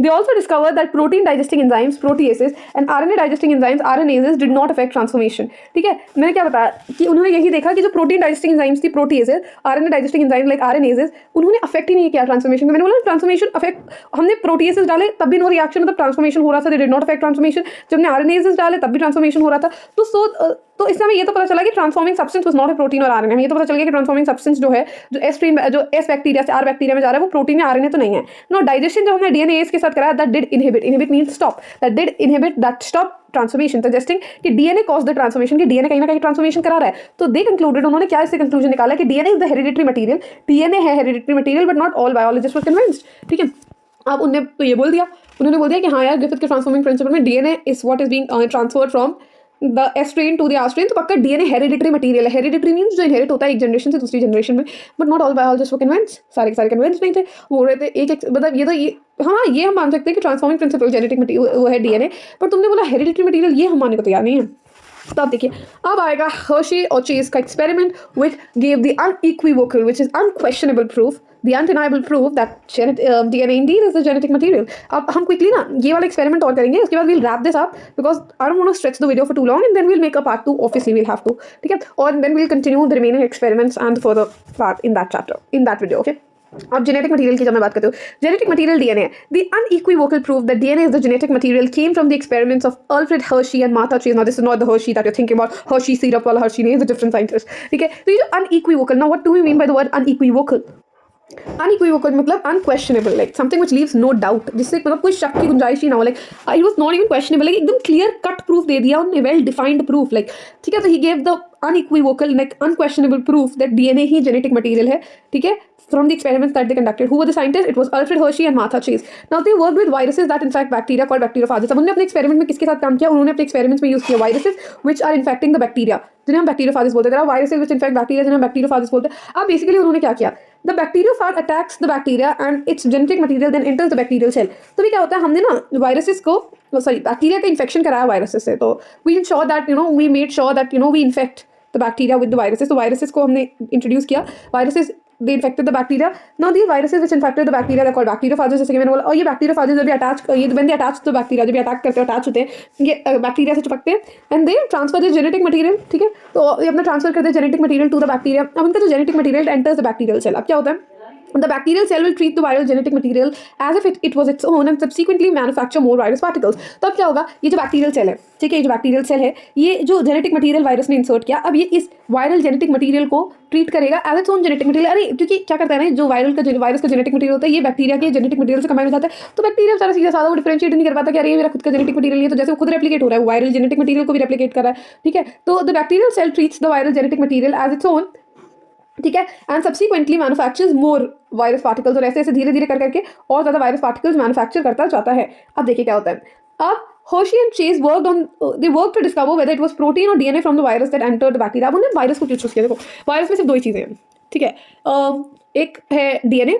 एक है जेनेटिक मटेरियल, ठीक है, जो कि है डीएनए। यहाँ पे हमने डीएनए वाला वायरस लिया था। आई नो अब आप बोलेंगे आरएनए वाला, देखो आरएनए का कभी आज तक डिबेट ही नहीं था कि वो जेनेटिक मटेरियल हो सकता है, बिकॉज आरएनए ये कब की बात हो रही है, ये देखो आरएनए हम सब समझ गए थे कि वो सिंगल स्ट्रैंडेड होता है, बड़ा अनस्टेबल स्ट्रक्चर है, तो the confusion was not between RNA ever, it was between proteins and DNA, कि प्रोटीन है या डीएनए है। तो हर्शी और चेज ने काम किया टू डिस्कवर कि वेदर प्रोटीन है या डीएनए है from the virus that will enter the bacteria, जो एंटर करेगा बैक्टीरिया को, ठीक है, वही जेनेटिक मटेरियल होगा, ठीक है। तो बिकॉज इनमें दो ही तो चीज़ें होती हैं, एक या तो प्रोटीन होता है या इनका जेनेटिक, द प्रोटीन कोड या तो प्रोटीन कोड अंदर का genetic material which is DNA, तो या तो प्रोटीन एंटर करेगा या डीएनए एंटर करेगा, जो भी एंटर करेगा बैक्टीरिया को हम उससे आइडेंटिफाई कर लेंगे कि अच्छा this is what is being transmitted, ये ही जा रहा है वायरस से बैक्टीरिया में, तो यही बन जाएगा जेनेटिक मटेरियल। अब देखो अब क्या होता है, हमने क्या किया, they grew some viruses on a medium that contain radio active phosphorus and some others on a medium which contain radio active sulphur. अब उन्होंने क्या किया, they grew some viruses on a medium, उन्होंने कुछ वायरसेस को medium में उगाया, दो मीडियम्स लिए। दे ग्रू वायरसेस ऑन अ मीडियम, एक medium contain radio active phosphorus and the other medium contain radio active sulphur. उन्होंने दो मीडियम्स लिए, ठीक है। अब देखिए आप समझने की कोशिश कीजिएगा, ठीक है, उन्होंने दो मीडियम्स लिए, जैसे कि आप देख सकते हैं, दो पेट्री डिशेस भी दिख रही होंगी आपको, राइट, दो पेट्री डिशेस दिख रही है। अब इन्होंने दो मीडियम लिए, ठीक है, एक में था रेडियो एक्टिव सल्फर, एक में था रेडियो एक्टिव फॉस्फोरस। अब उन्होंने इसमें वायरसेस को ग्रो कराया, ये वायरस तुम चलो इन मीडियम में ग्रो कराओ। आप बोलोगे रेडियो एक्टिविटी आपको पता है ना, व्हाट इज रेडियो एक्टिविटी? तो रेडियो एक्टिविटी तो आपको सबको पता होगा। देखो see let's not debate from the topic and get into the actual physics of it, but देखो radio active substance, let's say हमने उन्हें एज रेडियो एक्टिव मतलब एक लेबल की तरह यूज़ किया कि हम उसे पता कर लें कि रेडियो एक्टिव, जब हमने सल्फर या फॉस्फोरस ऐड किया तो वो particular part which took up the radio active material वो कलर हो जाता है, वो कलर्ड हो जाता है, ठीक है, तो we able to distinguish it, ठीक है। तो अब क्या हुआ, उन्होंने ग्रो किया वायरसेस को दो मीडियम्स में, जैसे कि मैंने आपको बताया, एक तो था रेडियो एक्टिव सल्फर S35 और एक था रेडियो एक्टिव फॉस्फोरस P32, ठीक है। अब क्या हुआ, viruses grown in the presence of radio active phosphorus contain radio active DNA. अब वो वायरसेस जिन्हें हमने ग्रो किया रेडियो एक्टिव फॉस्फोरस की प्रेजेंस में, विच वो grown in the radio active phosphorus वाला medium, they contain radio active DNA. I tell you why, because देखो डीएनए जो होता है, DNA has the sugar phosphate backbone, हमें सबको पता है डीएनए में शुगर फॉस्फेट की बैकबोन थी, यानी डीएनए बना हुआ है फॉस्फोरस से। जब ये वायरसेस मल्टीप्लाई करेंगे जो उन्हें फॉस्फोरस चाहिए to constitute the genetic material, वो कौन सा फॉस्फोरस होगा? वो रेडियो एक्टिव फॉस्फोरस होगा, ठीक है। तो रेडियो एक्टिव फॉस्फोरस लेंगे और इनका genetic material radio active phosphorus से बनता जा रहा है, तो डीएनए क्या हो जाएगा? रेडियो एक्टिव हो जाएगा। तो विच इज एनसीईआरटी सेज वो वायरसेस जो ग्रो हुए इन the presence of radio active phosphorus की प्रेजेंस में, ठीक है, उनमें रेडियो एक्टिव डीएनए था but not radio active protein. Radio active protein नहीं था बिकॉज डीएनए के पास क्या होता है? फॉस्फोरस, ठीक है। And similarly protein does not, protein में नहीं होता। सिमिलरली वो वायरसेस जो हमने ग्रो किए रेडियो एक्टिव सल्फर पे, वो वायरसेस जो हमने ग्रो किए रेडियो एक्टिव सल्फर पे, उन पे रेडियो एक्टिव प्रोटीन था। वाई? बिकॉज प्रोटीन्स जो है द प्रोटीन्स कंटेन सल्फर, ठीक है। तो याद रखिए कि proteins contain sulphur but not phosphorus, ठीक है। तो ठीक है, ऐसा हुआ। तो वो वायरसेस जो रेडियो एक्टिव सल्फर पे ग्रो किए गए उनके पास रेडियो एक्टिव प्रोटीन कोड था। वो वायरसेस जो रेडियो एक्टिव फॉस्फोरस में ग्रो किए उनके पास रेडियो एक्टिव डीएनए था, ठीक है। तो अब देखिए क्या होता है, let's see the experiment further. अब क्या हुआ? Radio active phages were allowed to attach to E coli bacteria. हमने क्या किया? रेडियो एक्टिव बैक्टीरियोफाजेस को हमने अलाउ किया कि आप जाओ, अब तुम इन्फेक्शन करो इकोलाई बैक्टीरिया पे। Then as the infection proceeded, फिर जैसे जैसे इन्फेक्शन होता गया, as the infection proceeded the viral coats were remove from the bacteria by agitating them in a blender.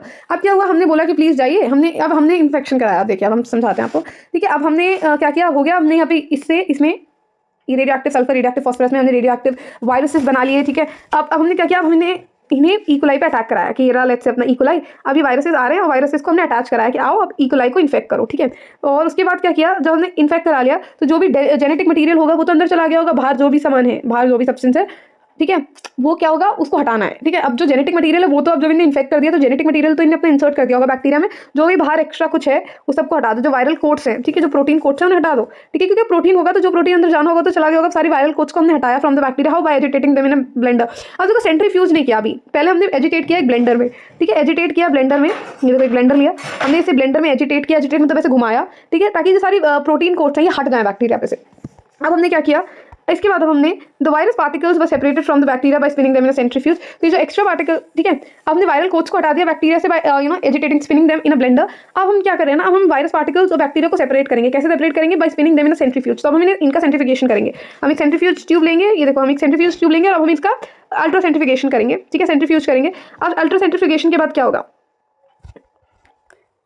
तो देखिए अब हम यहाँ पे ना ये सेंट्रीफिकेशन क्यों करा रहे हैं? पहले एक्चुअली मैं अगर मैं आपको क्विक ओवरव्यू दूं कि एक्चुअली में सेंट्रीफिकेशन होता क्या है, तो सेंट्रीफिकेशन इज नथिंग बट एक process way we are using high speed spinning. अब इसे बहुत हाई स्पीड से स्पिन करते हो पार्टिकल्स को and you separating particles based on the density. तो ज़्यादा डेंस होगा वो नीचे बैठ जाएगा, ठीक है, ज़्यादा डेंस होगा, ज़्यादा हैवी होगा, that will settle at the bottom, ठीक है। जो ऊपर जो थोड़े लाइट होंगे, कंपेरेटिवली लाइटर होंगे, they will float at the top, ठीक है। सेंट्रीफिकेशन एक प्रोसेस है, we using high speed spinning to separate particles based on their density. अब इस एक्सपेरिमेंट में जो हैवियर बैक्टीरियल सेल्स थे, ऑफ कोर्स बैक्टीरिया यार, ठीक है, वायरस में तो क्या है भाई, वायरस तो बहुत छोटा है यार, बैक्टीरिया बहुत हैवी है compare to the virus, right. तो इस पर्टिकुलर एक्सपेरिमेंट में जो हैवी बैक्टीरियल सेल्स थे दे फॉर्म द पैलेट मतलब सेडिमेंट, वो नीचे बैठ गए। तो इस एक्सपेरिमेंट में heavy bacterial cells they form the pellet and they settled at the bottom of the centrifuge tube. वो सेटल हो गया at the bottom of the tube, where as the lighter virus particles, जो lighter virus particles थे और जो उनकी हमने protein quotes attach कर दी थी, the lighter virus particles and the detached protein quotes that remained in the supernatant. Supernatant was the liquid, the floating part above the pellet, ठीक है। तो उससे क्या हुआ, ठीक है, ये तो समझ आया आपको कि जो बैक्टीरियल सेल्स थे, द हैवियर बैक्टीरियल सेल्स, वो पेलेट फॉर्म कर लिया the bottom of the centrifuge tube, और जो लाइटर वायरस पार्टिकल्स थे with the detached protein coats they were in the supernatant part which is the liquid above the pellet. अब bacteria that were infected with viruses, ठीक है, bacteria that were infected with viruses had radioactive proteins. Okay, let me explain it. अब वो bacteria जिन्हें हमने infect किया था उन वायरसेस के साथ जिनके पास रेडियो एक्टिव प्रोटीन्स थे, वो रेडियो एक्टिव नहीं बने। वो बैक्टीरिया जिन्हें हमने इन्फेक्ट किया था उन वायरसेस के साथ जिनके पास रेडियो एक्टिव प्रोटीन कोड थी, ठीक है, वो रेडियो एक्टिव नहीं थे। This indicates that proteins did not enter the bacteria from the virus. इसका मतलब तो यही हुआ, अगर हमने रेडियो एक्टिव प्रोटीन कोट वाले वायरसेस के साथ इन्फेक्शन कराया था बैक्टीरिया का, तो those bacteria did not become radio active. इसका मतलब यही है ना कि वो रेडियो एक्टिव प्रोटीन कोट जो थी that did not enter the bacteria, ठीक है, फ्रॉम द वायरसेस। तो इसलिए हम कह सकते हैं कि DNA is therefore the genetic material. अब मैं इसको थोड़ा और तमीज से अगर समझाऊं तो हियर्स हाउ इट गोज। जैसे देखो बैक्टीरिया वाला तो मैं आपको बताती हूँ, ठीक है, अब मेरे पास एडिशनल डायग्राम्स तो नहीं है, let's C, okay I can explain it. अब देखो इस वाले में रेडियो एक्टिव, ओके दो हैं, ओके है ओके।